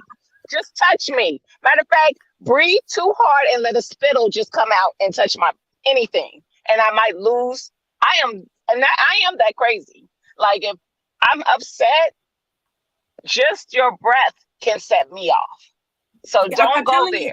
If you even blink the wrong way, and you have to, because And it's funny, but you have to, as a woman, you can't be like, Yes. I have to be able to get myself angry from 0 to 60. Because when I'm angry, I can defend myself. If I'm too like my punches won't be as punchy. My kick won't give you that kick. So I gotta get to a place where like, and it's like, are you crazy? Yeah. You have to get to that level real quick because you don't have much time. And you have people taking the subway. It's winter. You're going to be in the bus terminals. You're going to be in the bus shelters because it's cold outside. Don't be in the bus shed in the inner corner. You stand where the breeze is going to hit you a bit. You so make sure they can see you. Yes. You make sure someone can see you. You go buy what you need to buy, but don't be in the corner where somebody can come in and now you're in the corner and you have to go past them to get out the bus shelter. Like we got to teach our girls, even our grown women, don't be doing that because these people are cray-cray. They're out here looking to hurt somebody. They're like, I'm going to hurt somebody today. And you might be that unlucky person. So get your lighters. Carbon saying your baton, I passed it, but let me put it back up. Oh, should have said his soul on fire. Carbon be knowing. Get a baton. I know we all live in different places where it's, some things are legal or illegal, but I am telling you, I'm not telling you, I'm suggesting, this is not, and with full disclosure, don't break any laws. Don't break any laws, but you on your own in these streets. You're on your own. That woman, the man tried, but you're on your own. So take it right now. Make sure your children have their phone handy, either the inner pocket or of their coat, so that if they hold it, it doesn't get kicked out of their hand. They still have it on them, and in their hand, what they're carrying or in their pockets. You keep your hands in your pockets, but you have something in your hand, both left and right. You're looking, you're walking. So if you hear steps behind you, you pull over and you lean against the wall and you're making a phone call. Sometimes I'm on the phone, fake phone. I have no ear pods, but I'm like, yeah, really? Yeah. Because you don't know what's in the one near the wall. I will make a phone call, but I'm going to look to see what I hear. I'm not one of those people who are going to try to glance and don't want to bring attention. No, I'm going to turn. I do, because I don't trust. So if I hear a noise, I'm going to do a full look, like, did I hear something? And you're going to know I'm looking to see if you're there. And if I notice you, you're going to know that I noticed you. I'm not going to act like, I'm not going to be casual about it. Yeah. I don't have time for that. Exactly. I'm not going to be casual about it, because I want you to know that I see you. So if you want to go there, what we going to do? Because no, I just don't trust people. I don't trust nobody. So you have to be, and don't think that these women out here are helping you either. Sometimes they're working with the guys to come and do whatever. So that part, if you get that spidey sense, so you have your hands ready, and you have your wear backpack. Don't be having this handbag fancy. Have it over a crossbody or a backpack, and your hands are free. And if you're in a struggle, you come off the handbag. The handbag is on the floor. You don't have your essentials in your pocket or in your. I'm Jamaican, so you put something in your bra. You put some of your essentials on your body. If you take my handbag, I'm fine. I just and you have things in your, like, this ain't no joke. This poor woman was, a 2-second clip. Oh, we forget about it next week. We're on to the same. No, if you're in the cities, make sure you have something to protect yourself. You hot sauce. You have a vinegar pack, whatever you need to do to squeeze in somebody's eye, and you run. You're not there to finish them off. You're there to hit and run. Just get safe. You're there to get safe. And hit them good. Hit them. Don't hit them little. Hit them good. Let them be disabled for a few. Let them be like this, and then you move. And while you're moving, you have to have a phone that can give like a voice dial, like where you say, call Gina. And the phone doesn't have to unlock. It will call Gina or call whomever and say, I'm at so-and-so subway station I'm at Young and Bloor, and somebody just whatever with me, and I'm running out to the street and I'm going, and somebody knows where you are and that something happened to you. Because there's safety in numbers. There's some of y'all, not all, but maybe some, they feel like because you're grown and I want to be independent, I don't have to tell people where I'm going. That's not true. That part. That's Yep. a lie. I was just about to say that. Yep. I Lie. tell my If you're a daughter that all female, the time. Yep. that's a lie. Don't do And be honest about where you're going. Don't be out tell here the truth. sneaking and being somewhere else. Because if when my daughter was a teenager, my oldest daughter, my daughter was the kid that every parent wishes for until she became a teenager. And she did things that I was like, not my kid, not my sweet little child that does all the right things. She was sneaking out the house. She was doing all the things. And I remember telling her, like, because one time she only snuck out the house once, but she did other things. But anyway, I remember I was so shooked. I was physically shaking because I'm like, anything could have happened to this girl. I would not have known. I would have not known where to go searching for her, any of the things.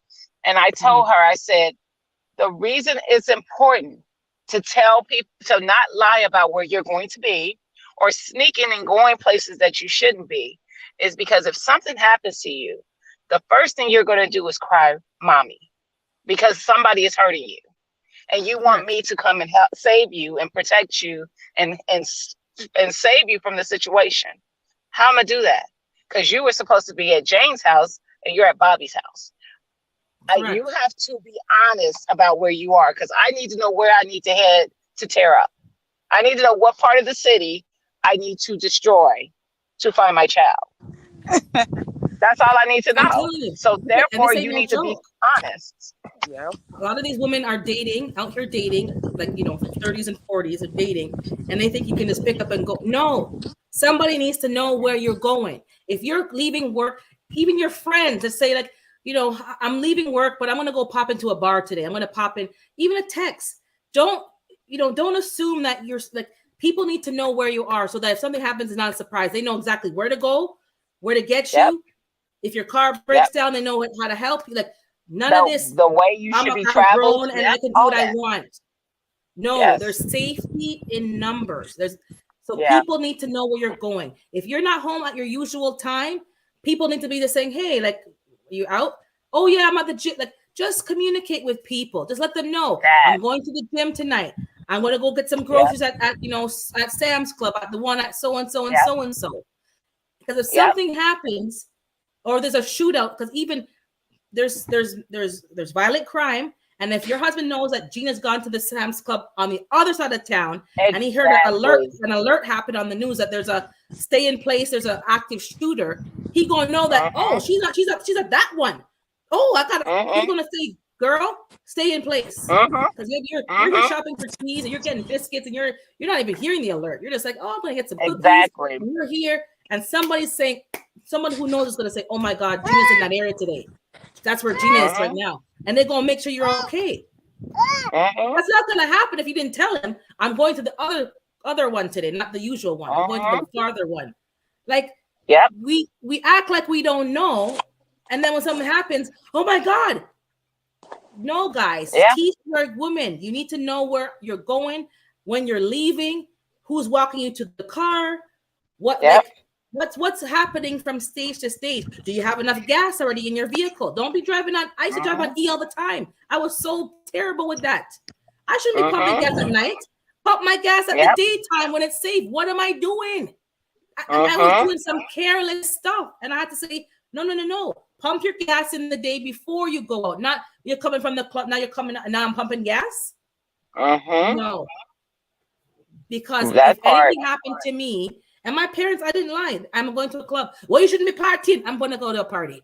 I'm going here. I have my phone. Like, I'm not going to lie. And so if anything did happen, they did know, I'm at, Richmond Street. I'm here. I'm over there. And I usually make sure I'm home at a certain time, regardless. I used to always make sure I'm home by 3:00 in the morning. But some of us grown women are taking a bit of risks, and it's dangerous. Hey, African Dreaming. Hey, what's up, sister? How you doing? I'm good. How are you? African Dreaming.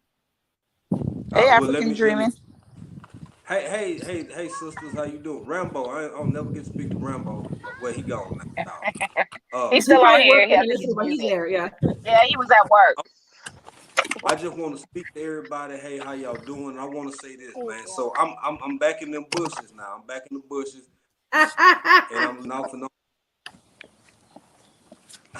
We all to take, but I just want to say, I appreciate y'all for having this conversation. And when I wasn't gonna jump on, but when you said you never too grown to let somebody know where you at, well, I man, I started shaking my head and I said, man, okay, let's and my family real quick. Look here, we grown over here in another country. When we get ready to go to another part of this country, we let our friends over here know where we going, how long we plan on being gone. And I will, because I've done it before, I will call back to the States and let my family know what we finna do for a couple of days. Hey, y'all, we finna go to this part of Tanzania for a couple of days. If y'all don't hear from us in about 4 or 5 days, start with our friends. Start looking.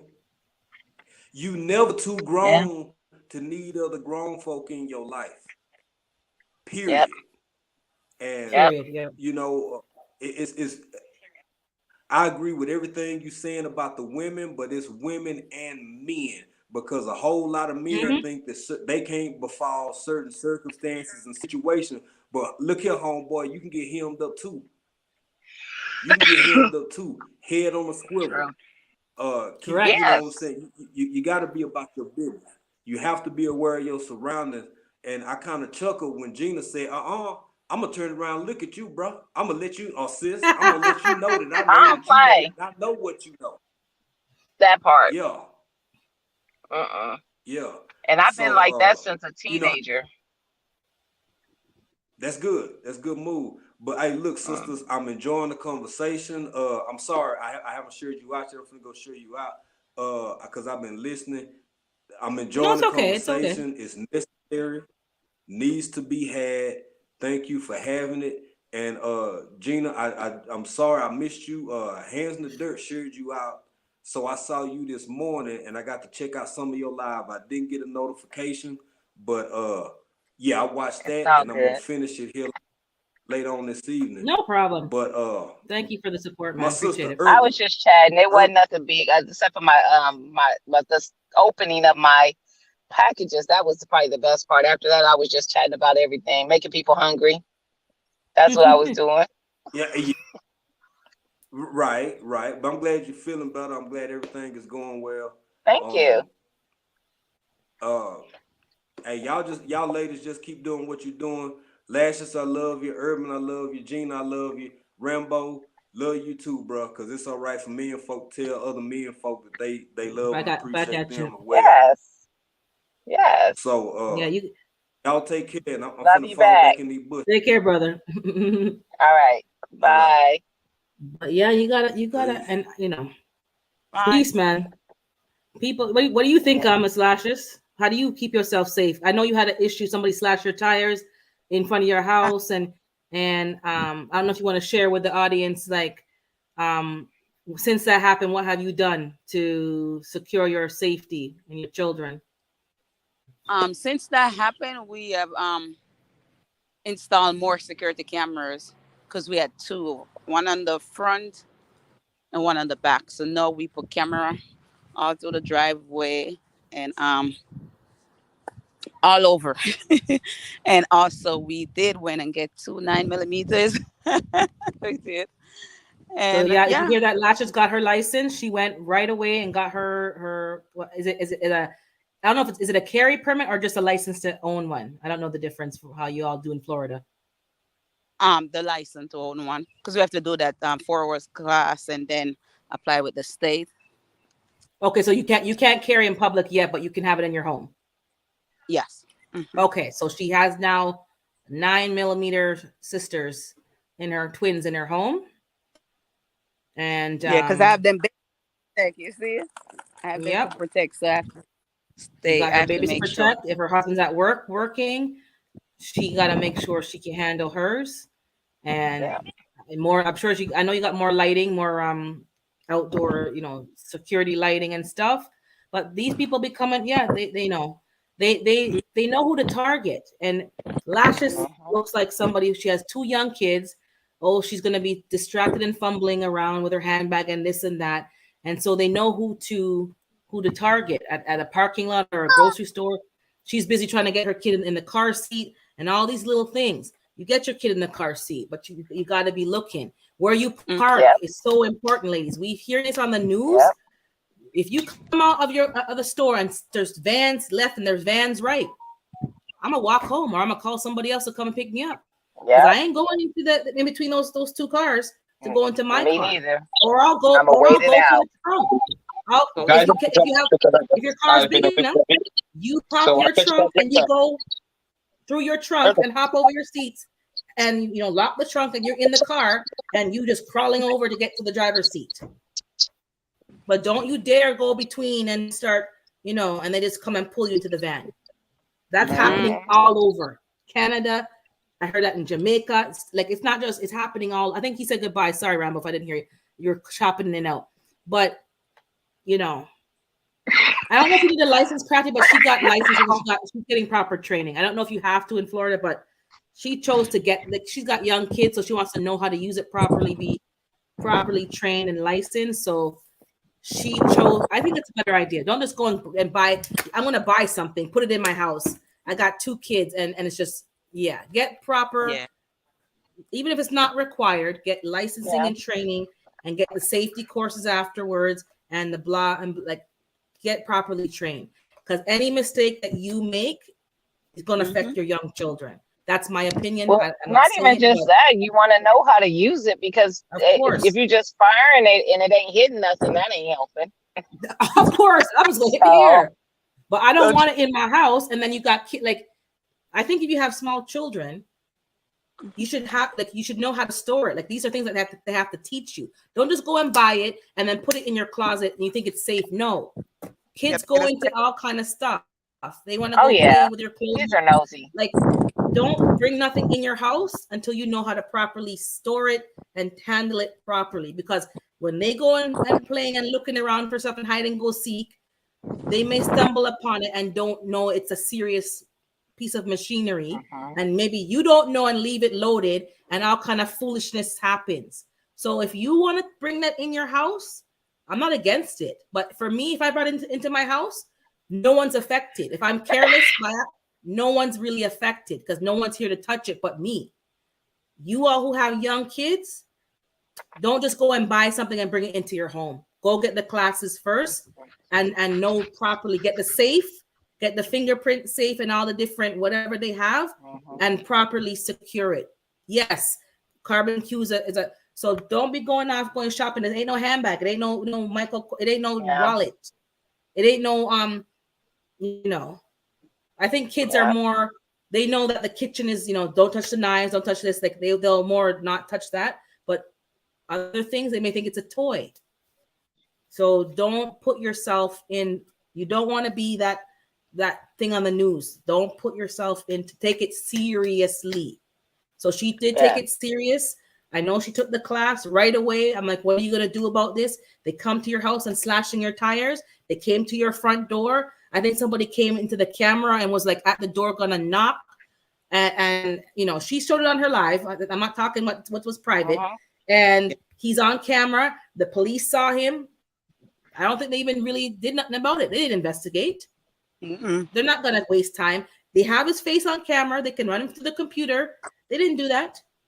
No, they don't care. It's not a serious crime. I think the cop told her maybe he was gonna tell you that the garage door was open. Maybe he wanted to give you a heads up. So a stranger's gonna come and knock on my door. A complete stranger's gonna come to my door to tell me that I left my garage open because he's so concerned about my garage. Sorry? And at 2:30 in the morning, then see the camera and realize he's on camera and then turn. And then it was ridiculous. So Miss Lashes go pick up herself and her handbag and her bag full of coins from the laundromat and go to the class. She take her big bag of coins and go to the class and she pay with the quarters and she gets her paper. Her and her husband get the paper. Her and her husband got the paper, not just her. And you have military. Oh, sorry, Crafty. All right. That doesn't apply to you. The shoe don't fit. But to everybody else, follow what I said already.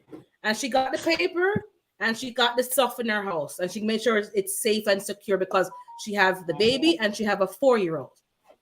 And you don't want them getting into no stuff. But I think I forgot you were military. I didn't remember. You sound so sweet and nice. I didn't think you were military. You're so sweet and nice. Crafty's so cute.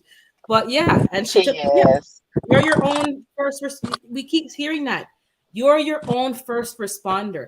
When I saw that video of the woman getting kicked down, and literally a rag doll, I'm not exaggerating, just flamping around like a rag doll.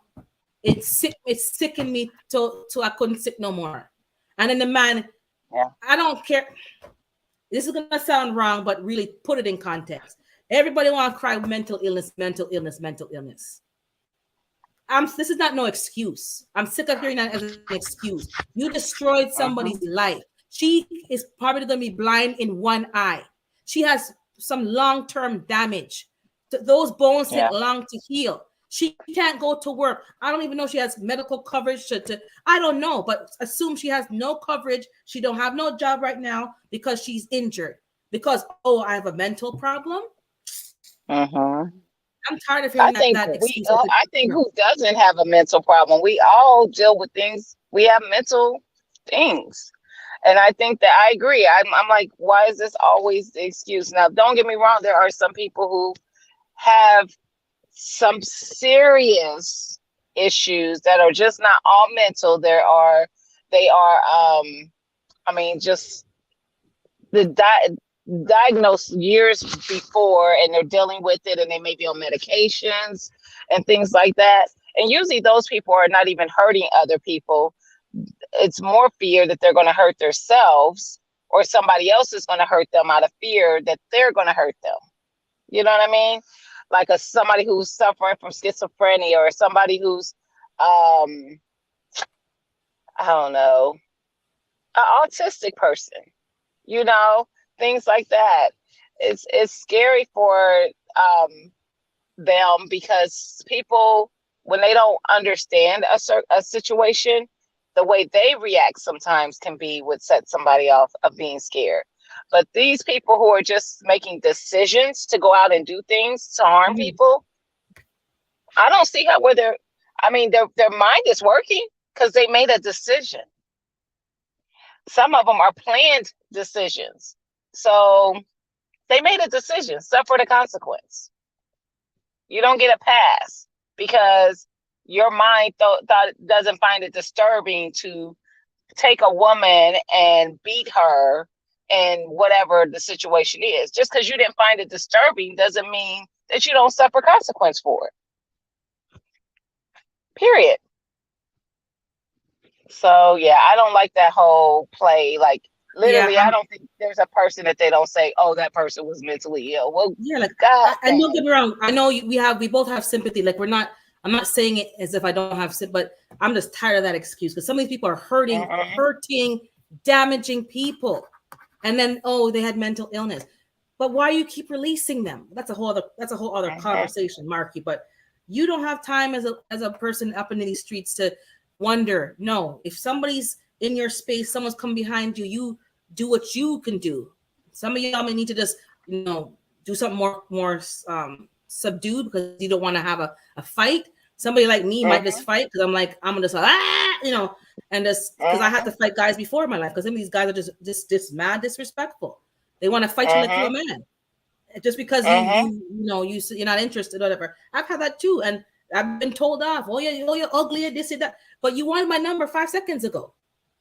I wasn't even rude about it. But this is how they've been trained. Like, if you don't comply to what they want, you ain't ish. And this hasn't changed much. And these guys nowadays, a little bit more volatile. Because it's like you've embarrassed them in front of their friends, but you didn't embarrass nobody. You tried to get my number. I said, no, thank you. Don't get me wrong. Some of these girls are rude. Some of these girls are like, quit, and they're very disrespectful. I don't recommend that. Just say, no, thanks, I'm not interested. You always be polite. And one dude even said to me recently, was like, well, maybe not recent, maybe like before I was married, so it was a pretty while ago. I said, no, thank you. I'm really not interested. He's like, you know what? Mad respect. As he goes, you're the one of the first women to answer with some respect. You didn't just like shoot him away like a fly, and you know how the Jamaicans can go on like what? No, I said, you know what? Thank you. Thank you for the compliment. Good morning to you, but I'm really not interested.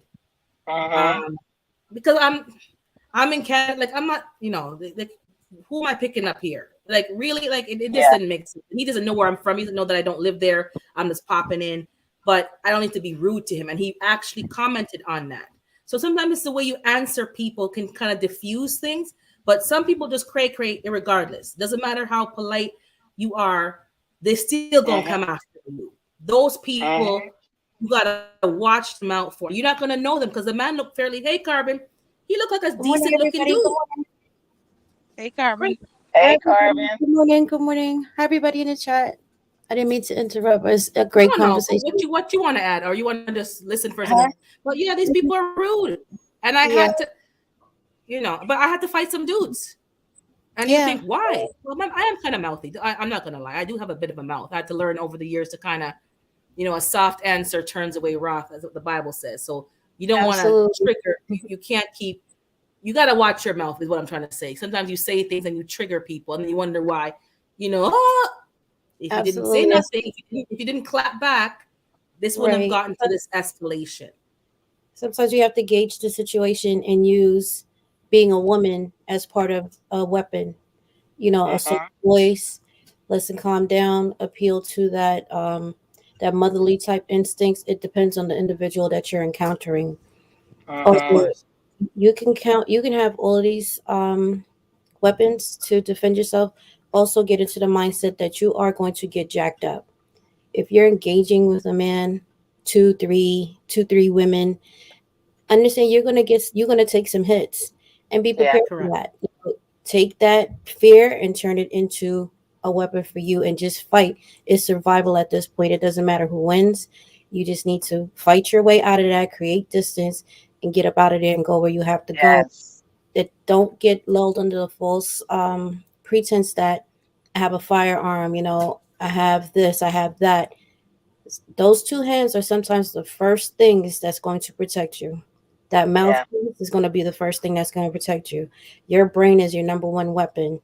Assess the situation, size up the person, your location. What are your exit strategies? How can you deter yourself or hide yourself from this individual? All of that is part of preparing yourself for when you step outside your door. Security cameras, where you park, how you move in the streets. A lot of us content creators, and a lot of it calls for us to show people something because we're trying to teach people. You have to be aware of your routine. People will sit here and watch you. Oh, this is the day she goes to the grocery store. This is the day she goes over here. She visits her mom on this day. She picks up her kids on this day. Oh, this is where the school is. All of these things you have to be careful with. Don't show anything. Your local bank, your local grocery store, kids' school, all of that stuff. You have to be very, very careful about what you put on here because there's some very smart individuals out here. They can take a picture of where you at and figure out where you're located. Correct.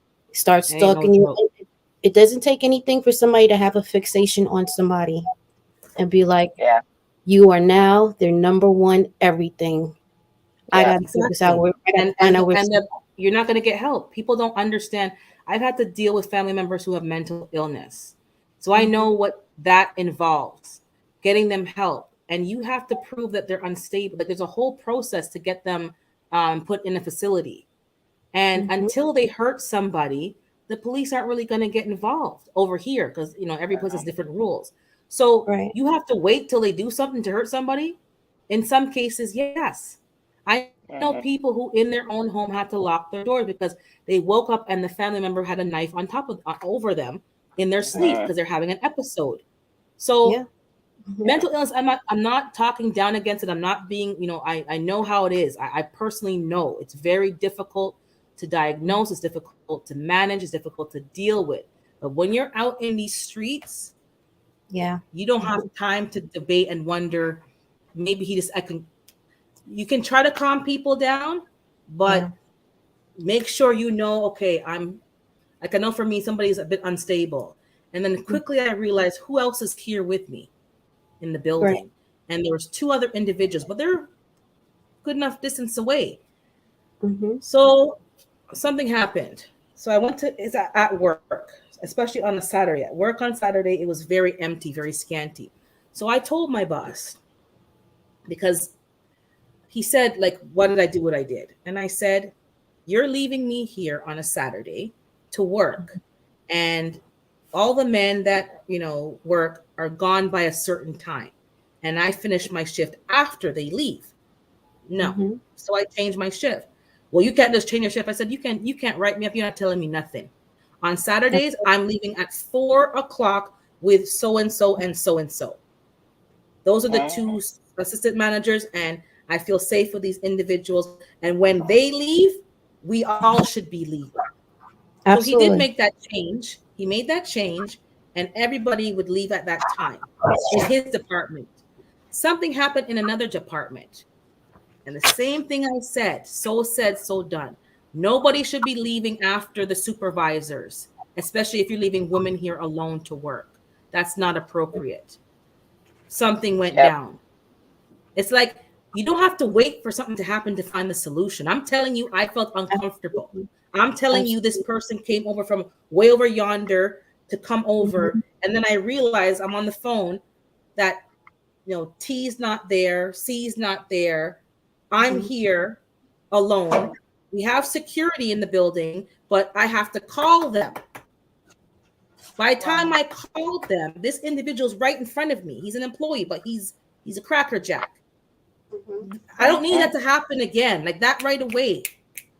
I had no time to call. The person I'm on the phone with could help me, but they'll have to call 911, and it'll be a whole, chain of events to get them to know what's happening over here. And I said, this is not reaching me again. Never in life is this going to happen to me again at my workplace, that is. And I told my boss, no, I'm leaving. And they were giving me a hard time.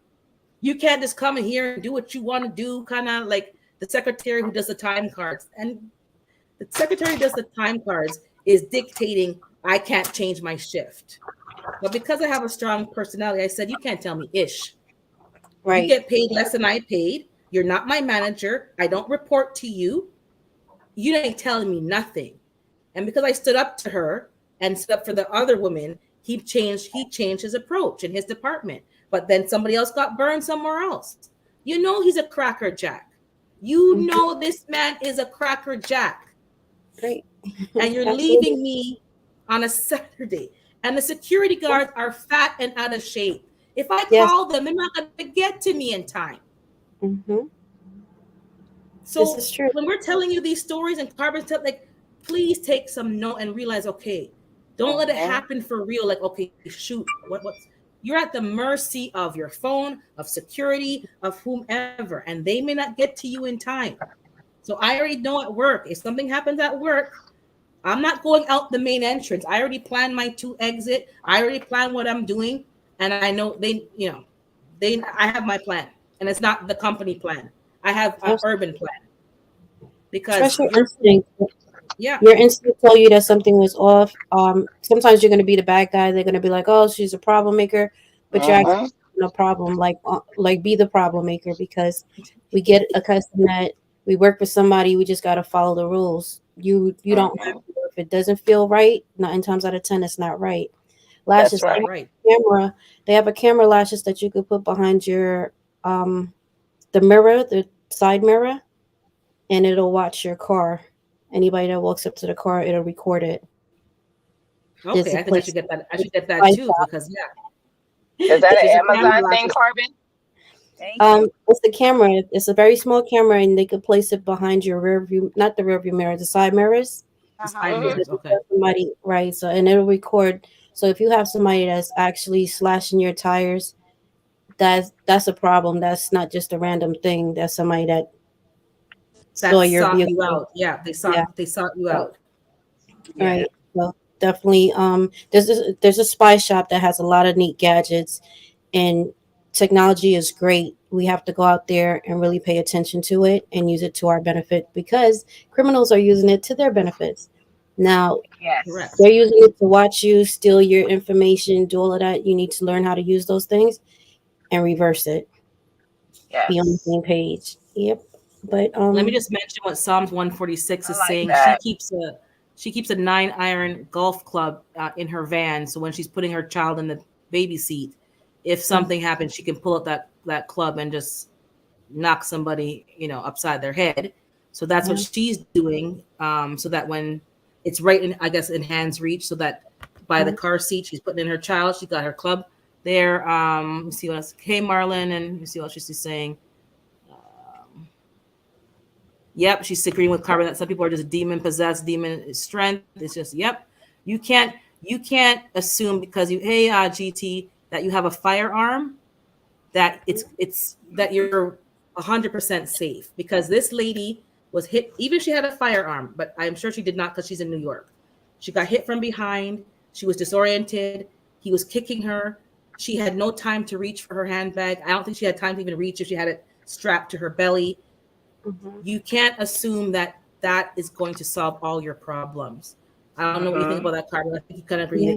The firearm's not going to solve every scenario and all of your problems. It's a good No, solution, yes, but and it's with a firearm, it's a lot of responsibility. Absolutely, get a firearm, but understand all the nomenclature that comes behind that, as far as the laws, as far as what's going to happen to you when you do discharge your weapon, how to deal with the police, what is your procedure when you do discharge it, how do you call 911, what do you let them know, how do you place that gun, take the magazine out, put it down on the floor, let them know what you're wearing, identify yourself as the victim. There's a whole procedure. It's not just about going to the store, getting a firearm, some ammo, and a holster, and I'm ready to rock. There's a lot that goes behind it. So for all those firearms instructors that's out here that's on like triple threat, go take those classes. Go learn all the things that you need to know legally. So when you are questioned, you know what it is you should say, shouldn't say, and how to move. It'll make you much more calmer than when you do it and you're already crazy from what's going on, and you just start rambling up, put yourself in a deeper hole. Like, know the procedure, understand it, get into these communities, listen to the conversations that they're having, know the gun laws, know what they're trying to take away from you. And if they're all trying to take away something from you, there's a reason why you should be fighting harder to keep it. Correct. So- And there's a psychology and things that happen after a trauma that we all may have never experienced, or we've experienced years ago. There's a trauma that happens. There's a questioning yourself. Did I make the right decision? Could I have done it different? Like, there's all these things that you're going through, whether you use a weapon or not, even just using, a paperclip, whatever. You do go through something after, and you need to have the skills to process that, the team around you to process that, people that you can trust, that you can discuss, or who have been through it, who can guide you through that, because it's a very difficult thing. Because we are trained to help and protect, especially as women. I can only speak for women. Nurture. When you have to take somebody out, even though they deserved it and you did the right thing, you do leave with a feeling of maybe guilt, or you're upset. Why did they? Why, like, you were put in an uncomfortable situation. You did not wake up that morning, go to work, and expect to have to take somebody out. You did what you had to do, yes, to protect yourself and your family, but there's an after effect. So don't be walking around thinking, yeah, I'm Rambo and blah blah, I'm gonna plan, and no, there's sadness that happens. There's a sadness. There's a sometimes depression. There's a guilt. So don't People be thinking, forget that part. Don't be thinking of, don't get me wrong. When you're in it, you don't think about that. You gotta survive. You gotta get your anger and your rage. You gotta get amped up, because if you're there soft and they're gonna take you. You gotta. But when it's finished and it's all said and done, and you're calming down, and it's also part of what Carmen said: keep your mouth shut. Don't just start talking and rambling off. Know the rules of the process, but know that you have to go through a process, and it may not be easy. It's very difficult. Somebody I know was just crying the other day. They lost their dog. Can you imagine the pain of taking somebody else's family member or child or brother or father? even though you So call had no other choice. you call a lawyer before you call 911. No, you call 911. You have to. Yeah, you No, have But to you reach. have to call the the lawyer lawyer. first. No, Call the second. I guess to me, I'm always going to call 911 because you always want to get there first. You always want to be the first call to claim that you're the victim. If that Correct. person calls Exactly. and clear that they're the victim, now you're the issue, and then you got to prove that you were the victim. You have So to call to me 911 and personally, tell them yeah, your life is in Call your danger. lawyer. You feel your life is absolutely. threatened. That's what Triple said. But of Right. course, follow up with her. Your life is in danger. Because you exactly, it may be portrayed that you going out here like a vigilante, going off and Right. popping off, and the narrative has already been spun against you. So you even without firearms, I learned that from a long time. You make the first call to 911. Don't let them Absolutely. call and tell their little sob story. You call first. This is without Yeah. even firearm, never mind. So definitely you keep your mouth Yeah. shut because you should already know how to move. Don't be going into these situations not knowing how to move and making it worse. If you don't know how to move, don't, in my opinion now, don't be carrying nothing in public if you don't know how to move. If they come to your house, that's different. You have a right to move that way. But if you're going and carrying in public, you better know how to move first. Don't be going out in public. I have a license to carry, but you don't know how you're supposed to be moving. To me, that don't make no Yeah. sense. You get that first so that you know who to call first, you know who to call second. You as Carbon said, there's a way you have to move when they come because they don't, and let them know that you discharged. Yeah. You gotta take out the magazine. I don't know how to do it yet, but obviously they don't want an armed loaded thing right there. You Right. keep your hands where they can be seen, and you keep your mouth shut. Any questions and answers are done with the presence of a lawyer, Right. whether or And you not can you always, are justified. Period. If you you can don't always know that by now, something Right. wrong with you. I know that I don't even carry a firearm. Do your homework, guys. Do your Yeah. homework. And This in is the this ain't class, they do all that. this ain't no Yeah. joke. This ain't no no play thing, as we say. It ain't no play thing. You're You can always taking. tell them Go that you ahead. want to Sorry. go to the hospital. You want to go to the hospital. You're in shock. You're just, if you need time, if you need to gather your thoughts together, you don't have to talk right away. No. I need medical assistance, whatever, and let them get And you you to the probably should hospital. go to the hospital because Right. again, you don't know what you just went through. The shock, exactly. Your blood pressure may be all over the place. You may, you just feel the stress. You may feel like you can't calm yourself down. And I'm pretty sure you're not going to sleep all that night because I certainly didn't Yeah. sleep on Thursday night, and that was nothing to do with nothing. That was something different, and I didn't sleep well. So can you imagine Yeah. going through that? You're probably not going to sleep well. You probably need something just to keep yourself calm while keep your mouth shut. Because if you're waiting for Yeah. something to happen before you learn the ropes, when you're in trauma, when you're in, your emotions are heightened, your adrenaline's pumping, that's not the time to learn how to move. Right. Because it's already, hey, Hudson, things are already chaotic. We have it backwards. You should know how to move first so that when you go through all those emotions, okay, my checklist. I called 911, called my lawyer. Maybe you call your spouse or whoever you need to call. This just happened. I'm at so and so and so and so. They know what to do right away. They know how to, their part in handling it. You keep your mouth shut. You go to the hospital because you're gonna be feeling some trauma after effects. Don't think that you're, no, you're not. I'm not military. I've never had to do any of this stuff before, so I need to go to the hospital. I need to keep myself calm, check my blood pressure, check whatever. I need to get something to help me sleep and process what happened and make sure I'm paying attention to what I did, how I did it, as much as I can, so that when I'm now with my lawyer and have to repeat the matter, I can go through the proper points that they're expecting me to answer. I'm pretty sure that's how it works. Well, trauma works. Yeah, some Go ahead, people Carmen. grow up around a lot of violence. How they react to it maybe a couple days later on. They're extremely calm. They're moving through the emotions, and then it'll be a couple days later. You'll see them start breaking down. Some people automatically start breaking down because they're not used to that. I say take a self-defense class so you know what a hit feels like if you've never been in a fight, how to take one, how to give one.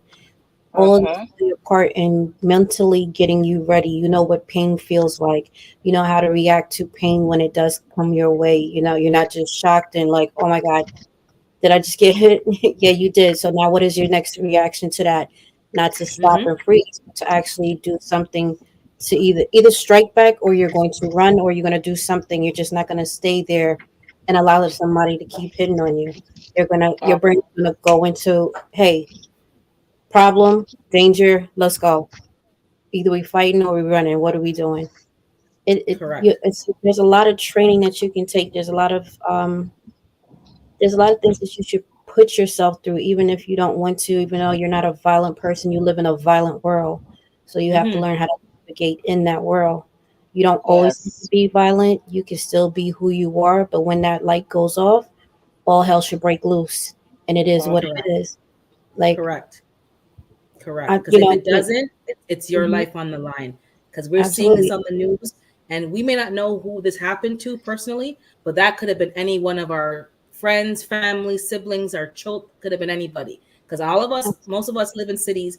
You're on the bus, you're on the train, you're on something. You're not always driving in your car. Sometimes people are approaching you, and we have to put in our mind, you have a right to defend yourself. Some of us feel bad about getting violent, I and we need don't. to get over that.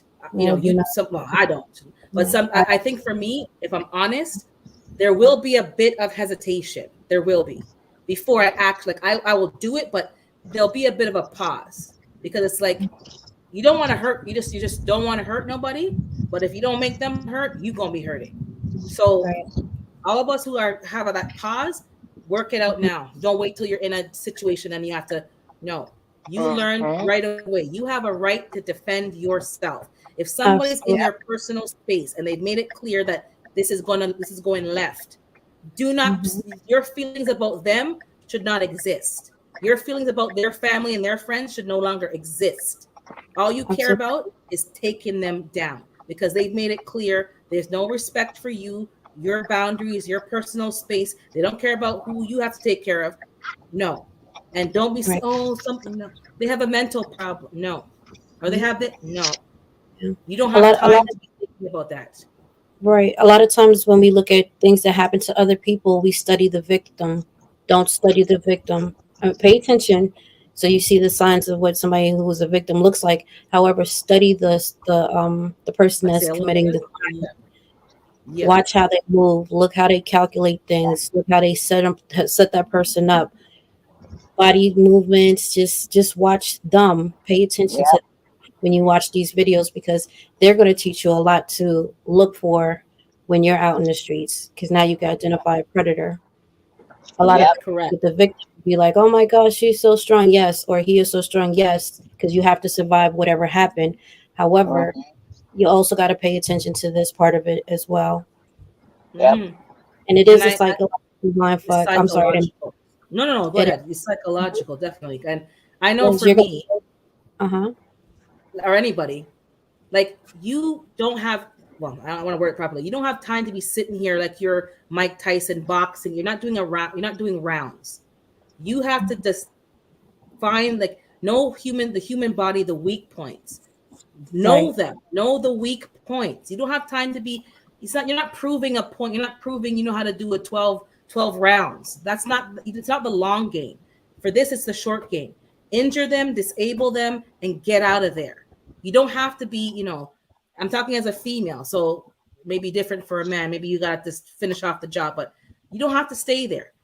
Weak points. The eyes are the like certain weak points. You need to know that right away. We know the groin, but maybe the man's not going to let you even get a kick in. You don't know. If you have a long stick or a umbrella, you got the pointy tip umbrella. I used to always walk with an umbrella.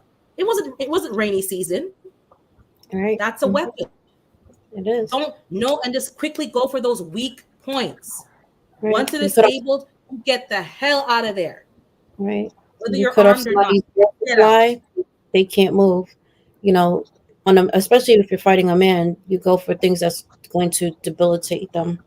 Cut his airway Exactly. off, chop him in the throat. Put those thumbs right into the eyes. A lot of us ladies like to wear nails. Some of us. It depends how you dress. dress to where you're going. Everything does not have to be in heels. If you're going grocery shopping, grocery stores no longer safe. You just had shootings in grocery Yep, stores. You correct. better dress That correctly. part. You gotta boogie, get up out of there. Where you Yeah. park your car. Don't park in the same spot all the time when you go to your favorite. Creatures of habit. Don't Mm-hmm. be Yeah. don't do that. Move Yeah. the Exactly. And know what's going, like, before I even leave my car, I kind of take I do a visual, survey of what's going on. Exactly. And when I park, I pick where am I parking today, because every day it's different, because which cars are near me or next to me. Because when I come back out and I see van, you know, and then when I get into my car, I take a quick peruse again, looking at all my mirrors, what's going on around me, because people be coming up in the parking lot, approaching you when you are either looking for your keys, you're open the door, you're ready to go in. There's certain times they know when to come and approach you, and you're kind of distracted because it's like, okay, I'm trying to get in the car. I just basically, some people I'm just very rude to. I'm like, I go in the car, lock my doors, then I open the window a crack. Yeah, what were you saying? What were you saying, sir? Oh, well, well, can you put the window down? No, no, I don't know you. Well, I want to, no. He's selling perfume and wants me to sniff the perfume. Yep. I told him no I politely. don't want He kept perfume. pushing. Exactly. Because once you sniff something, what's going to happen to you? Lights out. These are tricky little, and the man looked like one nerdy man. Like, you see someone who looks so nerdy, and he could never be like, yeah. Those be the ones. Those be The the ones that ones. don't look threatening. The ones that look like, oh, he looks like a nice guy. Right. Decent, grandfatherly guy. Oh yeah, right. No, Yeah. one guy's in a wheelchair. Some of these guys are paralyzed. This Yeah. part of the costume that they're wearing, that they're doing. Absolutely. When you come out of a store, look at your car, walk around your car, and look for anything that's not normal on there. Sometimes they mark your cars, and whilst you're driving down, you have cars following you. Mm-hmm. The surveillance, I that's saw one. Mhm. What did I see? Somebody put like a tissue or some dirty tissue in the handle of the car, and she moved it, and there must have been some substance on it. But because she wasn't alone, she was able to get to the hospital. But I guess the person didn't know she wasn't alone, and Right. was she was I'm feeling and she started feeling dizzy, and she knew right away. She got in the car and she locked the door. So at least if whatever happened, she was in the car. Her husband was coming out of another store, so she must have been picking him up, and I don't know how it played out, but she was alone when she got there, but she wasn't going to be leaving alone. So they didn't account for her meeting somebody where she was, and also going to be in the car with her.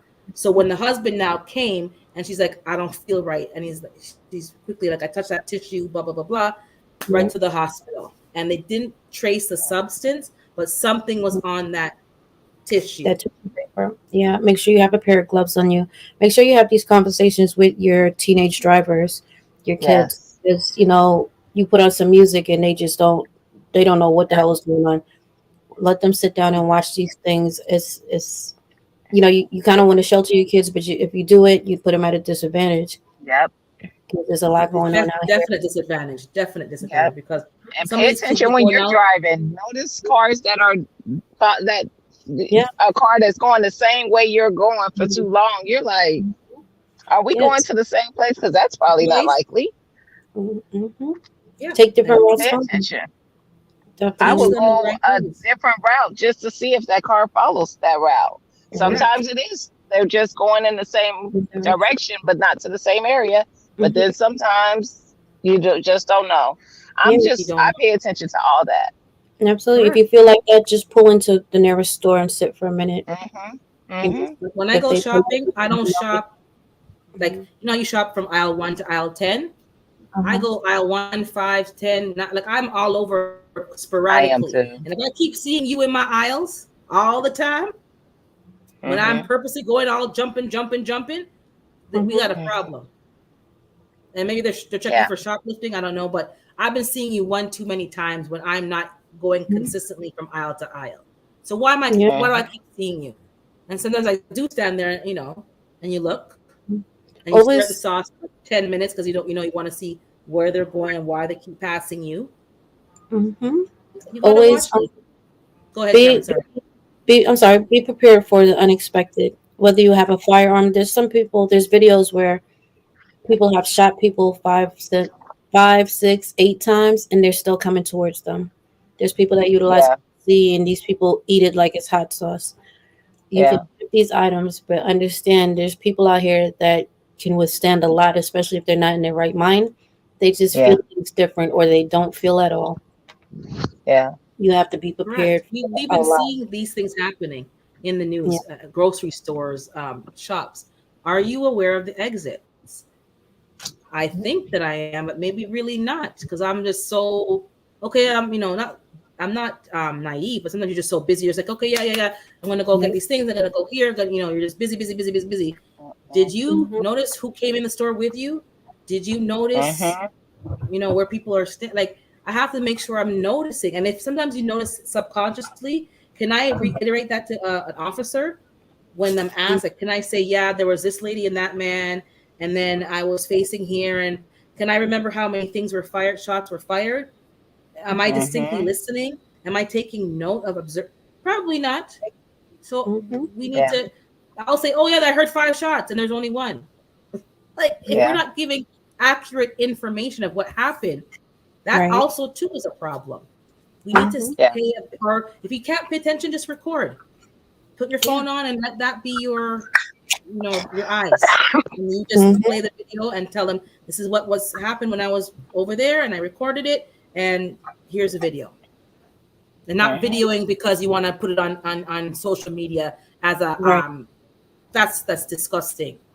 Just for Mhm. police investigative purposes only, not to get views. I don't know how you have Mhm. time to record, but you're not helping nobody.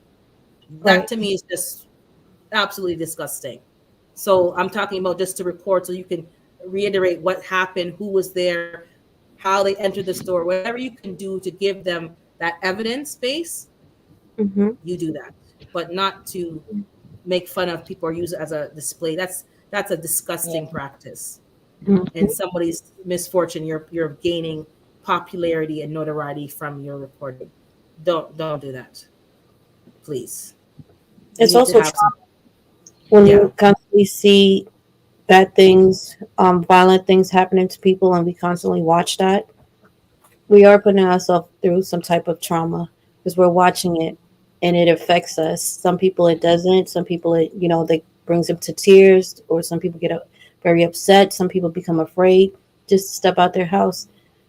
You want to learn things, but sometimes you got to limit the stuff that you watch. And when people Yep. constantly upload violent things happening, I'm sorry, hold on. No problem. Yeah.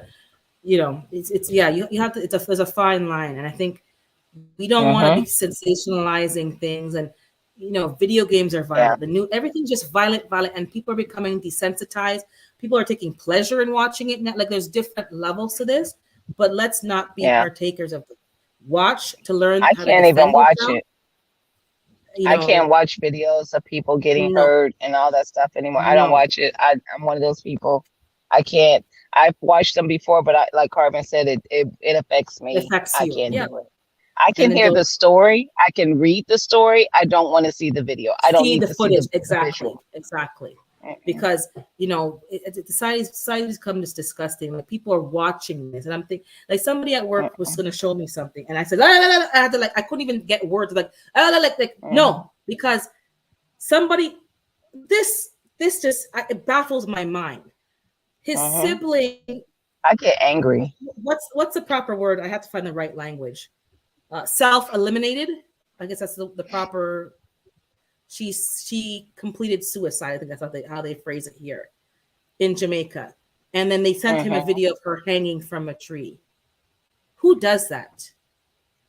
And I said, wow. And so Yeah. he was like, see, look at her. And before I could, I'm like, and I push his phone. I go, no. Don't show me your sister in that position. That's not your sister. Your Mhm. sister, that's not Mhm. the last view of your sister that you should have in your mind. I'm thinking, I don't know who sent you Mhm. that picture. All you have to do is tell the person she completed self-elimination. You don't have to show me. Like, people are, I don't know what's going on through people's mind. Why would you want him Yeah. to show him that? He's grieving. And Yeah. then why? Then Yeah. he's like watching it. And I'm like, turn it off. And I don't want to see her like that. This is not like we've normalized these. Oh, everything's on video, everything's on a picture. Let me show you. No, tell the person that they've lost their sibling. You don't need to show them how and what it looked like. And I don't know why everyone's standing there like it's a circus act. It's Which not. is why I kind of popped off on Thursday, because everything's like a circus act and everyone's just standing around watching. Why are you here? Because you're certainly not helping. Hey, the pimp. You're certainly not like, you know, this is a problem for me. Yeah, like what it turned into. They have that movie Dahmer out, where this man Yes. these black men, right? That is such a traumatizing thing. It is so, just watching it, the beginning part of it, it was crazy for me because the feeling that it gives off is insane. Now the actor does an amazing job playing Dahmer, but what are we introducing? Cannibalism of black men, right?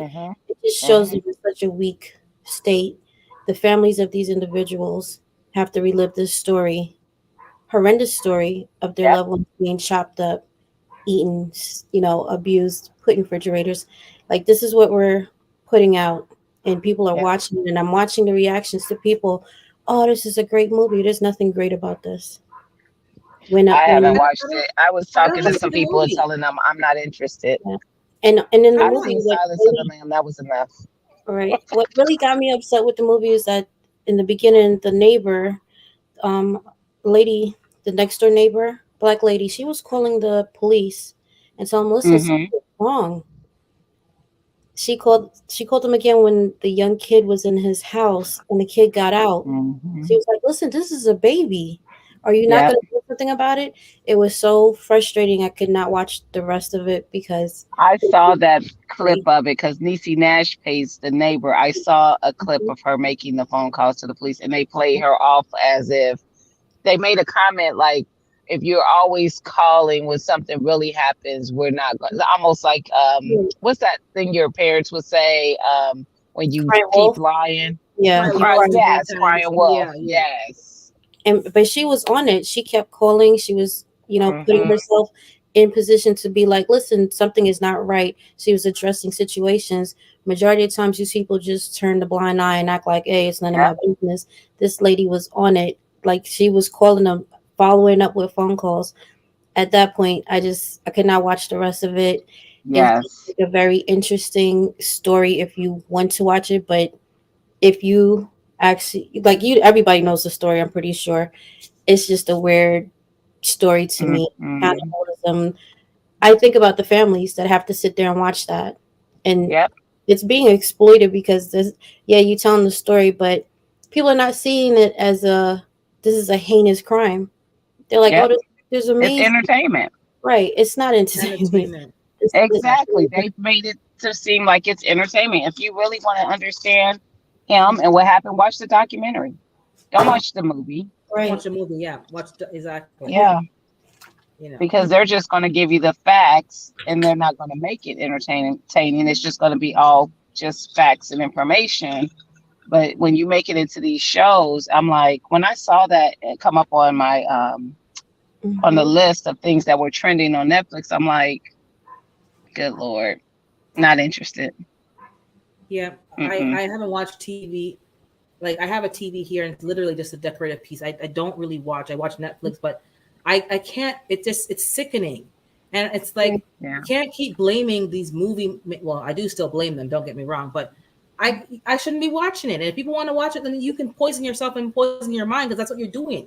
Garbage in, garbage out. And you're wondering why, you know, I don't need to see an entertainment reality when something really happened. As you said, I can read the news articles, I can watch a documentary and get the facts. But when you're sensationalizing and glorifying these individuals and you're profiteering off of these, as you know, Carbon said, off of the family and off of the victims, why am I paying money to watch this? Why am I giving you my money?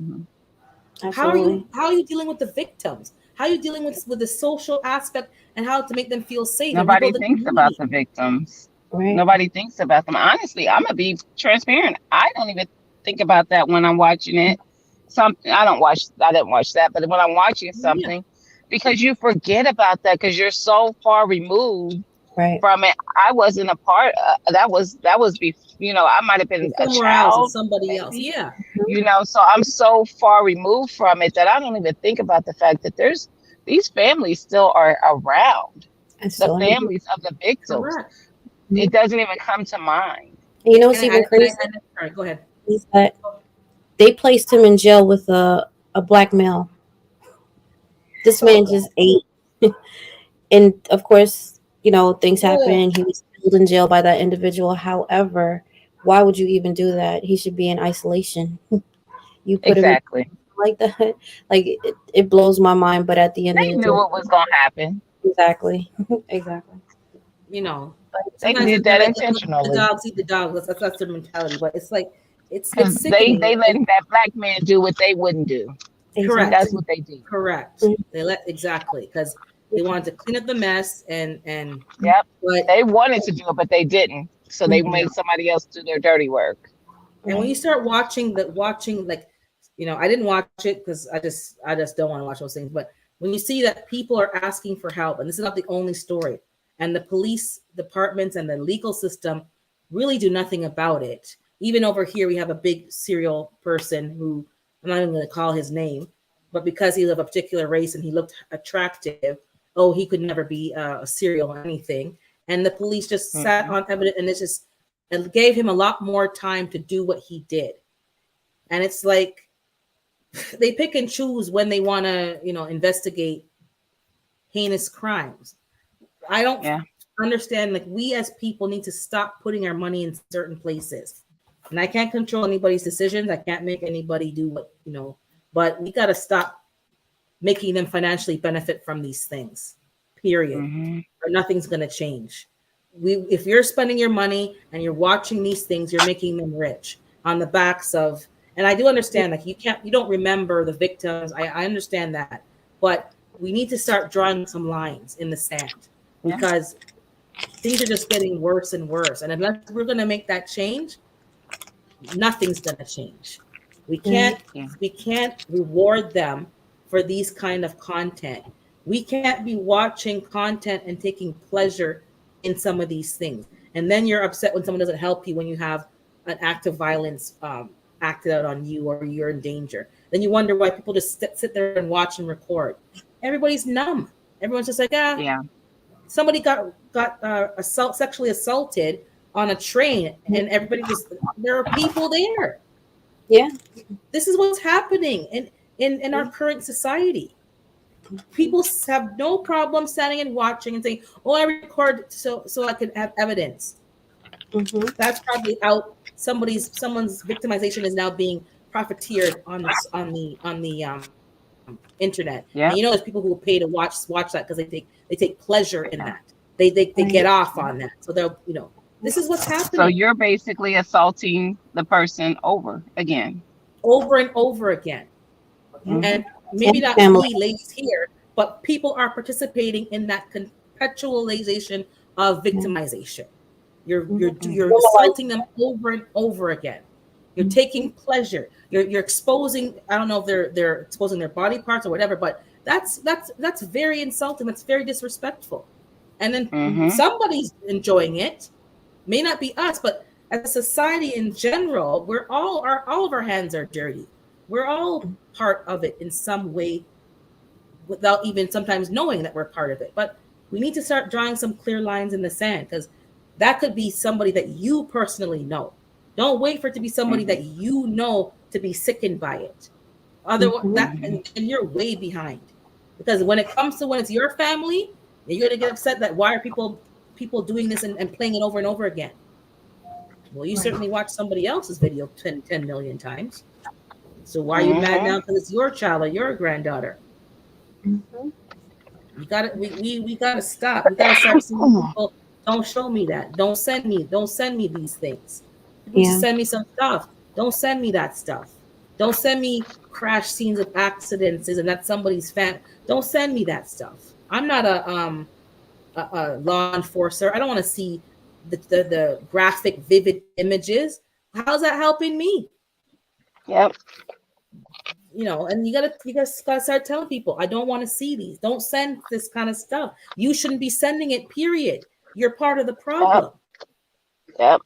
Delete it and tell the person that you got it from. Same thing. Don't send that to you, and don't be sending it to other people. I was part of that at one point because you're young and it's forward, everything's just forwarded. And then I had to stop and say, no, this is not right. And you can't be complaining about something, but yet you're still participating in it in some form. Yeah. Some things you're gonna have to see because it prepares you. But when you have a constant download of it, like if you go on certain channels, that's all you see. Fighting. Yes. This one stab, that one that. Like if you're using it for educational purposes, that's one thing. But if it's just on your timeline and that's all you subject yourself to, that is crazy. You gotta break away from the programming, and TV is programming. They're programming you to synthesize to a lot of things. You have to learn to step away from that and use what you have in your brain. Trust your feelings, and that's lacking nowadays. People don't have no brain. Trust your gut because you're being fed by the TV. You're feeding your kids. That's their daycare. Okay, go watch TV. Go watch this show. Go watch that show, because that's their. No, you're programming your child's mind. You're framing their brain on how to process things. You're taking away their imagination and their ability to find their own solutions.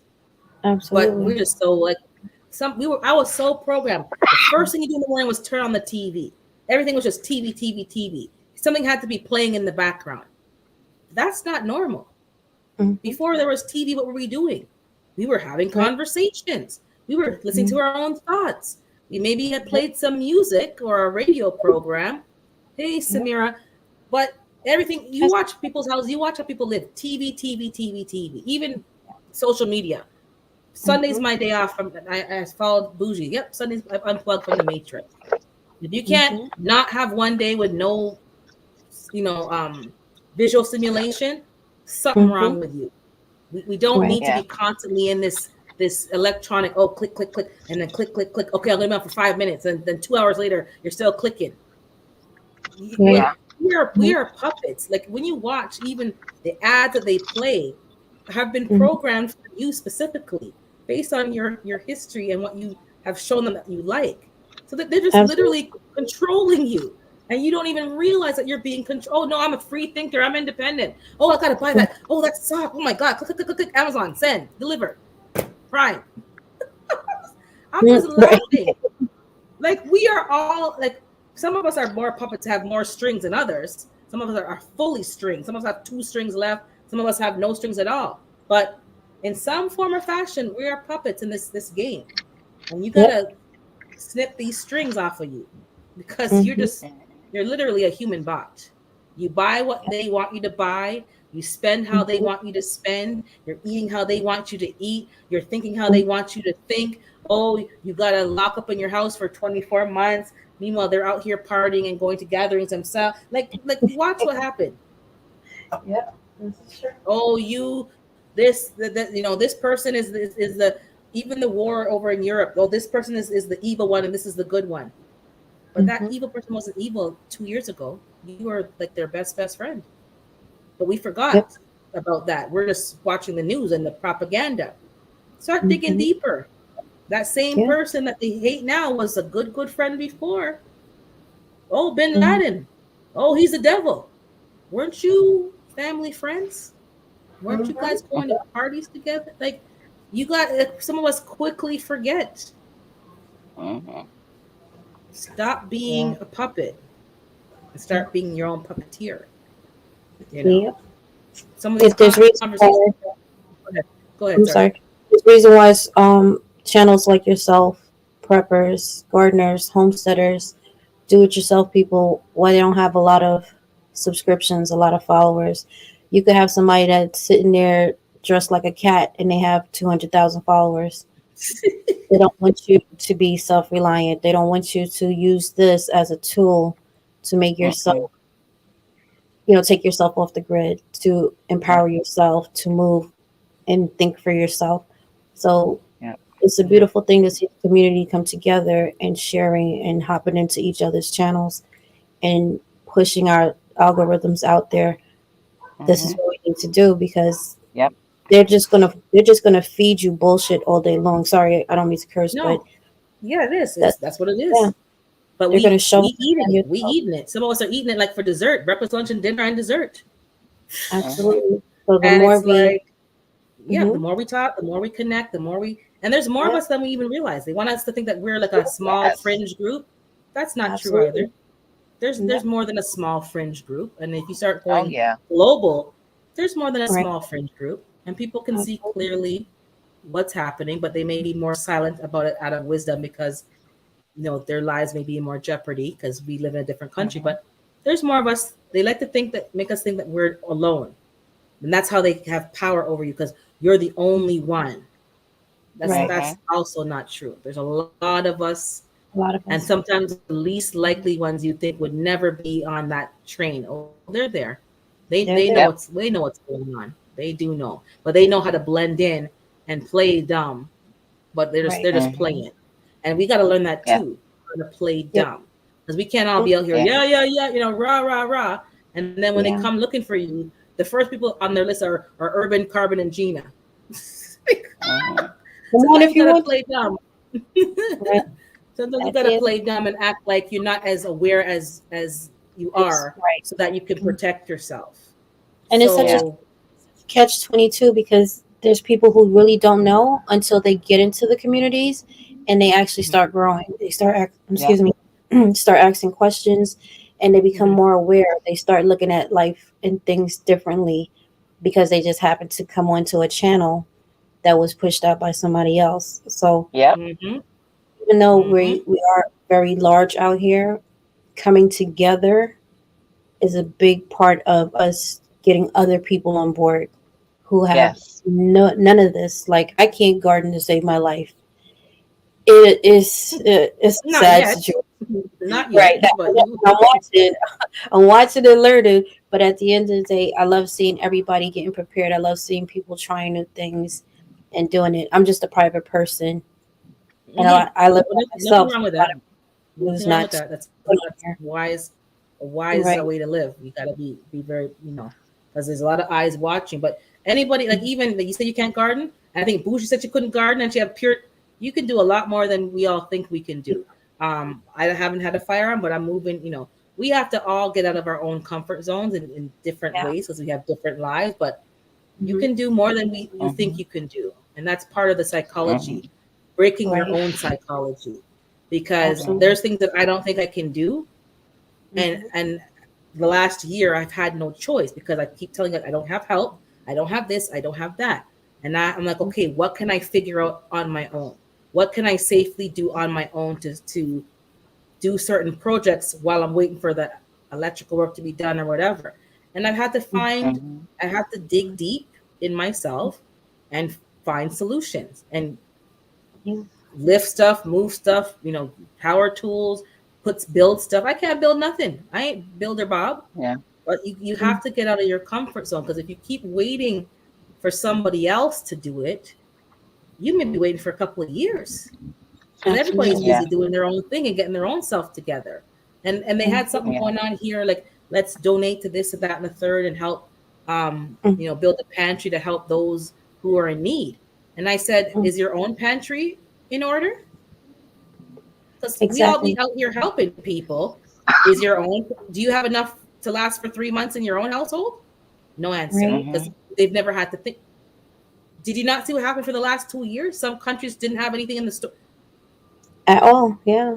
Like, I'm not even You going live today because I'm going out and my pantry stocking is up. being reorganized. Yeah. I am doing a lot of things today, so I don't have the time to get online to do anything later on my channel. I just came back from the grocery store. That's why I'm not on the camera, but my house is It's a hot okay. No, it's mess right okay. now. Right. But yeah, But like, that's people what are I'm reaching doing because it's like out. I said, some of us who are helping other people need to take a Mm-hmm. stop and make sure your Yep. own affairs are in order. Because if you're not Absolutely. in order, you're going to be the same one going to have to go down. No, no, no, no, no, no. We have it Mm-hmm. Yeah. backward. I said we need to get our own homes in order, your own Mm-hmm. pantries, you're prepping your stuff, and have them like as you said, organized so you can find the stuff. Right. Then we start pulling together and helping those who are in need. Because some of the same people who are donating do not have a 3-month supply of nothing. They don't, hey, Jason, hey, Shayna, they don't have water. They don't have, and I told you what happened to me on Thursday night. I'm in the car, sleeping in the car because I don't want to be too far from the hospital. Right. Simple scenario that happened. But I had options. I did have some, it was a bit of discomfort, but I had some options. I did. Who doesn't have an option? Let's not wait. Yeah. If you don't It's have enough trial. flour, rice and Right. beans and cornmeal and stuff in your home to Yeah. last 1 or 2 months, and basic water, go get that stuff first before you start worrying about feed the children and all these programs I'm a part of to send. No. Get your affairs in order. I have water. I'm going to go buy some more. I'm going to go to the big box store. Water. Carbon had a video and she had all these different stuff. Same thing. I'm going to get more pasta. Pasta is so easy to cook. I can eat pasta if I have to eat it every day, fine. Get your sauces, get your dried seasonings. These are not expensive. Spend a $50 and go stock up, or $100. If you can afford $100, you go get those essentials. Go buy your buckets. Go buy your bay leaf. Store them properly. Make sure there's no. Get those. If you have to eat oatmeal every day, at least you're eating. You don't have to have nothing fancy. Have a way to cook that's off of grid. I have a gas stove. I have a barbecue that I can put a side burner on, and I have a camping butane thing and another thing. Absolutely. We have that. Yeah. We pool together. For the last 2 days because when I went on Thursday, Wednesday's their restock day because I watched the grocery store. Wednesday's a restock day. Thursday, there's really not too much left inside of it because they're still putting stuff out. So I went back Friday and had more deals. So I'm looking for the deals and I'm prepping according to what the deals are just to make that dollar stretch a little bit longer. You may have to visit the grocery store more than once nowadays just to get an item because people are now starting to stock up and get what they need and keep it in the house. So you have to move accordingly as well. You need to, on your way home, just stop at the groceries, just see what they have on deal, get the circular, look at it and be like, you know what? Let me grab this. It's 2 for $5, 2 for $6, whatever the case may be. Get those things, Get up especially. early. I find going early is like, don't go when everybody and their mother's in the store. If you get to the store at 7 a.m., because here they open at 7, you can get in and out and go through the store quite freely. They're still stocking up. You don't have the crowd and you can just stock it all up. And you can go in the car, unload, and go back in again. If you want to go back, you have too much, you're alone, and you can't manage the cart, you go back in and go do it again. I saw one lady going in, and her whole cart was full of bags of flour. Absolutely. And then she came back in and got a whole cart full of those big jugs of water, the big ones for the coolers, a whole bunch of just jugs of water. Jugs of water, Went, ding, ding, ding, ding, ding, ding. She's not buying she ain't buying the case of this. She ain't buying that. She's buying those big old, and she has a pump for it. So I'm going to be looking into that thing. I'm going to just have a corner in the garage with those big old jugs. I'm going to get the hand pump so I don't have to get batteries and pump out the water. And that's what I'm going to be doing. So it's not have to be what I'm doing. It could be a bit different, but get your water, get your stuff. Don't go in the store when it's crowded. Use some, go late at night, early morning. And then if it's late at night, I like it because no one's seeing me unload. Everyone's gone to bed. They're and you'll see me outside in my coat and my pajamas, going to the car and getting stuff and bringing it in the house. And all the lights are off. And I'm carrying stuff. I have a tablecloth and I cover the stuff with the tablecloth. And you see me carrying something, but you don't see what I'm carrying because people be watching. So don't let them see, Carbon has 10 gallons. She has all the water. She has this. Nobody should know what you have. That's the way how I move. Because the same people who you trust, chat. And before you know it, go to Gina's house because she got X, Y, and go. Nobody, I told my family, do not tell nobody what we have. If you tell anybody, it's gonna be a problem. Do not tell nobody what we are doing. They may know I have chickens, but don't tell them nothing more. Not what we're storing, not where we're shopping, not how much we have, not where we're storing it. And I store them in different spots, and so do they. And only we know where the stuff is. When they say go to the house and get whatever, I know where it is. Nobody else is gonna know where it is. Don't be so obvious where you're storing your stuff. because people be Right. coming to your house. Well, not my house, because no one's coming over here and watching what you're doing. Mhm. And those mean neighbors, some of you'll have some mean neighbors. We all know they're going to come to you. We all know it. But don't make it so Yeah. obvious. Use a bit of discretion. Don't be Yeah. unloading all your, I want to tease vision, all your banana Twinkies, your big old case, and let them ever see you have all these Twinkies coming into the to the house. Do it. Yeah. Move craftily. Nobody sees what I bring into the house. Very rarely. When I buy toilet paper Yeah. from Costco, the big old thing, that stays in the back of the car covered up until I can bring it in when no one's watching me. Or I'll cut the Exactly. bag open and bring in each pack at a small pack at a time. There's too Mhm. many people I see who have been watching from their windows, Mhm. from like, Mhm. your own neighbors.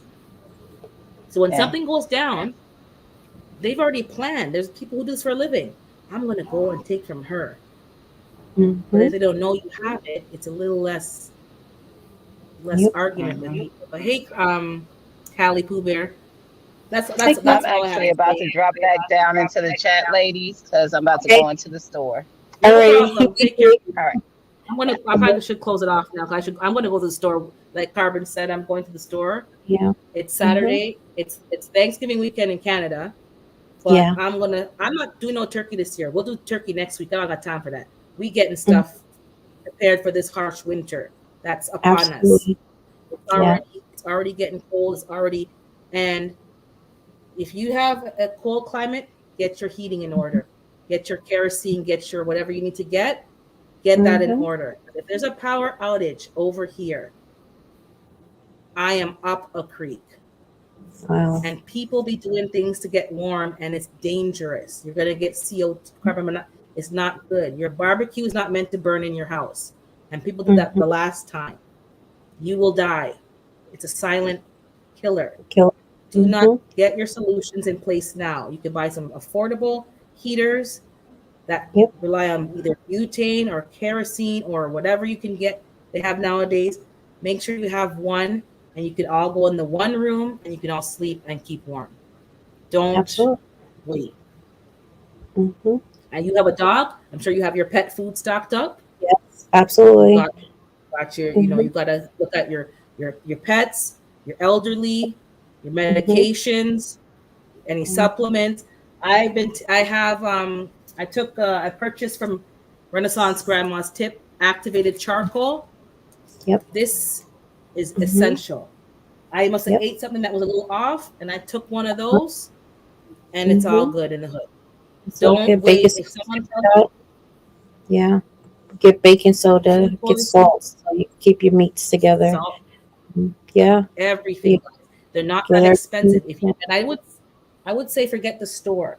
Go to the cash if you have a cash and carry, not just like Sam's Club or Costco. There are some cash and carry places that supply restaurants and all kind of places. And you don't Mhm. have to show a business license. You have to just say your business name and your phone number and give Right. them something. It's not really an official process. So you can Right. go and say I'm Carbon Q Incorporated and I Mhm. help feed, whatever, and you go get a pass and you go and stock up at the cash and carry. Everything there Right. is jumbo sized.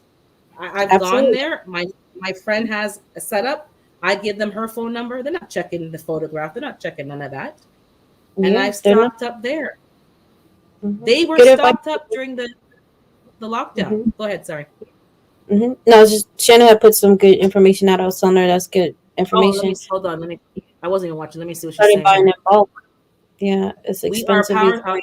We have power outages a lot where we are, so we got a generator, wood stove for heat, have a grill with a burner so we can still cook, fill empty bottles with water for exactly. I have that set up, flushing and washing hands, because you're not going to want to use your good water for that. Right. Exactly. Don't go buy in bulk. I think some Yeah. of us are saying, I heard people saying, oh, it's expensive and It expensive is. to eat healthy. Maybe you're Mm. shopping the wrong way. Because if you go to the Right. cash and carry, you can Mhm. you won't get as much stuff, but if you spend 20 or 30 bucks a week, all your Yep. staples will be purchased in less than a month. Your oats, your cornmeal, Mhm. your flour, you can get brown flour, you can get chick, they have all Mhm. kind of stuff. You can get the Yep. big jars and jars of beans, not the regular size, the jumbo baked beans, tomato sauces. Mind you, that's for large families. But if you can swap with people, there's more options. I'm not getting my flour from the regular store. I'm getting it from the cash and carry. I'm getting my big old buckets and drums, and I'm going to be putting them in there. It don't make sense for me to buy a $15 regular bag of flour. I can get that same $15 to buy me a jumbo restaurant size bag of flour. Absolutely. And I can even split it with somebody. So if you have people around you, say me and Carbon are next door to each other, and I say I'm going to buy a $15 bag of flour. She says I'm going to buy the $15 bag of beans. We pour it in half. She gets her bucket. I get my bucket of flour and bucket of beans. People you can trust that are not going to be out here exposing what you're doing. Split it. I don't buy everything. I have a family of 4. We all live near each other, but and that's what they're doing. If I have the beans, they have the flour until I can get my own. And that's how we do it. And it's just understood. And don't just hide things in obvious spots. And label them in code words. Don't put down whole wheat flour. Have your own code words. I don't have anything auto in my house. So if I have a thing full of transmission oil, I know what it really is. But you're not going to know because you're going to be like, and you're going to skip past it. Right. That's smart. You got to be sneaky in plain sight. Don't label, Carbon's going to say, I'm going to label my Twinkies. Don't label them Twinkies. Put sanitary napkins. Right. A, and sanitary napkins B. And the A is the Twinkies and the B is the actual napkin. Like, you got to be sneaky about this, guys. Some of you guys are so literal. And you label things. No, start lying on the labeling. So when people see the buckets, they don't think it's that. They think it's something different. Yeah, absolutely. Take advantage that it's the holidays. Stock up on your comfort foods, a lot of chocolate candies if you have kids. Stock up on the big bags. Thanksgiving is coming. They're going to have everything underneath the sun. Get your yams, get your sweet potatoes, whatever it is, your canned goods, cranberry sauce. Stock up on those things and just keep them because some of those foods that you may not like, you put some cranberry sauce and you can stomach it. That's the whole point. Exactly. You put some of that jam on there or some pepper jam. It's all good. Yeah, that's what we're doing now, GT. I have I keep some of these. I keep the 1 gallon jugs. When I buy water in the 1 gallon, I've kept them. They're all filled with tap water, and there's 3 bottles in each washroom. So if something happens, there's enough for people to wash their hands and brush their teeth and wash their face without going into my drinking water. So that's something that we talked about a few weeks ago that might interest you, but I don't want to use my drinking water for hygiene. So use those bottles again, fill them back up, label them. I put hygiene so that they know it's not drinking water, but they could still drink it. It's not dirty, but that's for hygiene. And they're already in the bathrooms right now. So if anything goes down, I have enough water for me for a couple of days. But I'm going to get somebody gave me those big cooler bottles. I'm going to fill that with water, get a hand pump, and put one in the bathroom. That will be for people to brush their teeth, wash their face, and whatever. And I'm going to get that camping thing, that shower bag to put in the shower. You can have a quick rinse off if you need to, if something happens over here. So just hear people's ideas and see what you can do. We use laundry bottles and vinegar for water. I've heard that. I've seen that. But for me, it doesn't work because I don't buy that much liquid soap. I was raised on powdered soap, so I'm more prone to buy the powder. I do have some liquid, but I'm a powder girl. I mix my soap with borax and other things to make it stretch, and that's how I wash my clothes. But that is a good idea. But if you don't use liquid soap, like I don't really use it, I think it's actually more expensive because you're paying for water. It's already watered down. So for me, I think it's more expensive. So I mix baking soda, borax, the laundry detergent of my choice, and that makes it stretch and it cleans very well. And you can buy laundry booster, the powder. You can buy a bit of OxyClean and put that in the drum. That's how I do it. But old milk, old milk and orange containers, you can use that as well. Oh, WWF, that's a good whole wheat flour. Yeah, that's the one you. I was laughing when I saw that. Whatever. Make your own code words that only you and your family know. Don't make it so Mm. obvious. Oh, I go in the garage. They got flour, white flour. They got like. Don't make it that obvious. Halloween Right. candy. Yep. You guys want that? Mhm. Go pick it up now. You're gonna have to make some intentional decisions. This ain't gonna just happen fly by night. Food pan. Yeah, food. Do what you got. But the cash and carry, they were not having an issue during the pandemic. They were fully stocked because they deal with restaurants, but the restaurants weren't purchasing because they were closed down. So Yep. find other chains and tap into those chains. Don't just rely on the regular. You have Kroger and Publix and Tops. That's a different supply chain. Go and enter the restaurant supply chain. And if somebody that you know is in the chain and they don't ask for ID, they just ask for a phone number, go and shop. Yep. Just Stop. learn something new today. Yep. Yeah. Enter the other. My neighbor, my dad's neighbor, well, he's still my neighbor, even though I don't live there anymore, but he is moving, but he works for a company that does supply chains for the restaurants. So he gave us stuff during the pandemic. He gave us a tub of hummus. The restaurant tubs of hummus are the size of basically almost a 1 gallon bottle of water. So we had this big old tub of hummus. So we all split it. We each got some. Because they couldn't get rid of the stuff. He gave us a big bag of scallions. We chopped them up and we froze them and we cooked with them. He gave us, I can't remember, stuff. He had bags of muffins and bags of pastries that were frozen. All you had to do was bake them. Tea biscuits, scones, muffins, pastries. By the trays. He gave us, like, this is what's happening. So some of you are just like, oh, there's no food, there's no food. You're in the retail side of regular shopping. Go into the other stream. They had bags of tomatoes, bags of beans. We had like industrial sized bags of stuff we didn't want for nothing. And that was going to be in the garbage bin. That was the garbage bin. But he said, okay, I'm going to share. He was knocking on people's doors he's never spoken to in his life and said, do you want this? Do you want that? Do you need this? Do you? And they're like, oh yeah, sure. Well, onions, a bag of chopped up onions, a bag of minced garlic for the restaurant. Oh, yep. Networking, that's a beautiful thing. Networking. He's moving away now, so we don't. But we know now. We learned how to tap into that logistics. And they had, they were selling stuff out the freezer at the head office because they couldn't get rid of it. And anybody who drove by and wanted to buy could buy for half the price. Yeah, Kenyatta, that's a good job. Let me go down here. I missed it. Hold on. A friend of mine and I split. That's what you do. That same thing. That's what I'm doing with my family, but it's the same thing. You do not buy in the regular store. Buy in bulk and you split it or just keep the whole thing. And you guys just work together. Because that's why some of y'all are saying, oh, there's no money. It's too expensive. He gave us a bag of cauliflower. I should have taken some pictures so I could but this is what the man gave us. You got to do some personal adjustments too. I don't get my hair done. I do it myself. I don't get my nails done anymore. I do it myself because I take that money towards getting my prep items. Times are getting a little difficult. Everything is high now. You got to adjust your living habits, your spending habits to those things that are more important.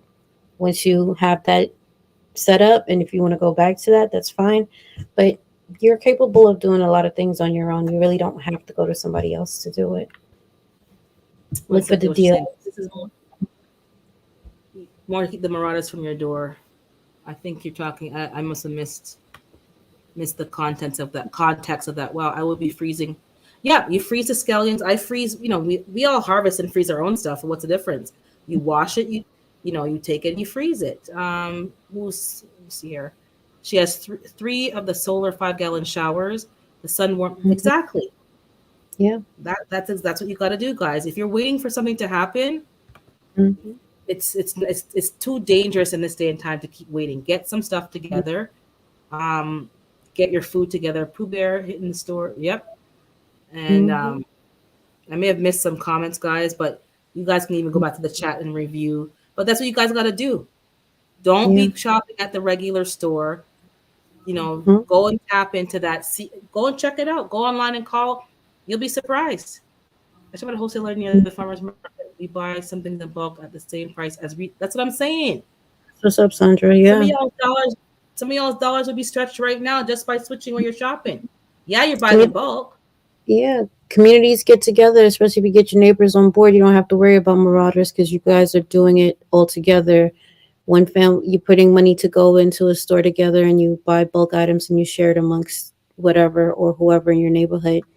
If that's a route that you choose to go, now everybody in that neighborhood is pretty much prepared on the same page as you, and you guys don't really have to worry about too much. You all have something to lose, so you're not looking at her house or his house because everybody's pretty much stocked or have some type of food Exactly. or water. Yep. And that's a good psychology because some of us are of the mentality that, oh, I'm going to take care of myself. But if your neighbors aren't taken care of, whether you like them or not, like my mean neighbor with her plum tree, you're Mhm. putting yourself more as a target. But if Yep. everybody's got something, you're not going to be Mhm. singled out. So it's in your Yep. best interest to make sure that the people Mhm. around you are aware of, oh, I got this on sale. Do you want me to pick you up one? Oh, yeah, yeah, Mhm. yeah, yeah, yeah. And they give you the whatever money, and you go buy them the big old bag of flour too and the big old whatever. And now they have their own. And they say, Yep. oh, and you don't have to tell them that you're doing it. You can say, oh, I have a friend that's, I see you have a large family, and I have a friend that has a connection. Do you want me to like get stuff for you since you have a large family? Make it Yep. about helping them. Don't make it Mhm. about, oh, I'm prepping over. No, no, no. Right. Keep There's also that to like yourself. right Keep homeowner meetings, like when you have your homeowner meetings or your community meetings or your apartment building wherever you live, your block association meetings, whatever you have, like go there and present that. Be like, listen, we need to have a pantry in this part for us, for the people that live here. We need to open up. There's always space in somewhere that y'all can make it your own pantry. So when things get crazy, there is a storage house. There is some place that they can go to get food where it doesn't turn feral for everybody. But if you exactly. don't present it and give that idea and have people start thinking about that or getting on board with it, then that's when you can more than likely will deal with problems. If you become solutionary with certain things, present it to them. Some people are going to come on board, some people are not, but at least you got the ball rolling. You have You something got the that, ball rolling, and someone's yeah, going to probably join in, and that's one less person coming to yep, your door. Well, they're not coming here mhm, because they're not going to know I have food. That's the point. I keep that right, under. You all may know, but you know, hmm, I just keep that under, quiet because the more you talk, the more people are going to be coming looking for you, and it's like you don't need that extra stress. Good morning, hmm, Walt. But I'm gonna wrap it up because it's 12 and I'm gonna go to the store and so is Carbon. We out here getting ourselves together. Thank you hmm. all for joining in. Thanks for the Thanks, everybody. congratulations. I did not know I had 1,000, but I do. So Congrats, well deserved. thank you. I'll have to plan some kind of party. But take care, you guys. Please, please get some stuff this weekend and tap Hmm. into the other supply chain. At least find out how to tap in your area. It's Hmm. sometimes easier than you think. If you know anybody, if you have any friend with a restaurant or some connection that you can kind of go in under theirs, try that as well. Yep, It's easier to get food than you realize, but don't wait until it's a problem. Get the food now. Get your buckets now, and yep, help as many people as you can. yep. That will save you in the long run. If they Hmm. got what they need, you don't have to worry about them coming to your door. So please have a great week. Have a blessed week. You will not see me tomorrow until the night. So I'm not on any social media or lives tomorrow, but you'll see me in the evening and it might pop up this week. And if you did not watch Carbon Q's interview, I think it's last Saturday now. So last Yes, week? last minute. Yeah. Hmm. She did an interview. I forgot the man's name. It doesn't even matter. Watch the interview. It's on her channel. It's about the water purification system that he gets water from the environment, like a dehumidifier kind of system, and they're providing water, especially in places like Jackson and places where they need to get their own water. He is on there answering some questions. He has his own channel and his own contacts, which is dropped in the chat. Check it Hmm. out and find out how to tap into that. and maybe your guys are from areas that need that kind of system, watch it and tap into it. It's an excellent interview. Make sure you like the video and connect with her if you're not connected with her already. Carbon Q's video that was posted last Saturday. So the most second to last video that she's posted. Moses. Moses, yes. I should have known that. Water Moses. Duh. Mhm. On purpose. That's kind of ironic, eh? Right? Yeah, it is. And Moses' mother found him in the river of water. Mhm. That's prophetic right there. See how he's That's doing great. his calling? Yeah. Absolutely. So check out, guys. It's a very good video. We were talking about the Jack. She did an interview prior to that about the Jackson issue. We're finding solutions, not just exposing problems. We need to Right. be self-sufficient. Do Mhm. not wait until it comes to your door. Start taking notes of what's happening elsewhere and find solutions.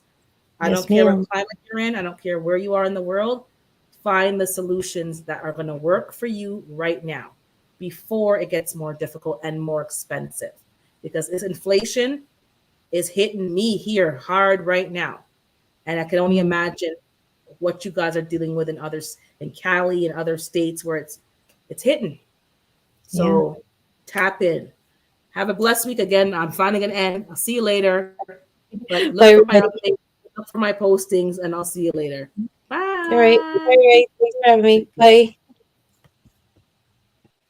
Okay.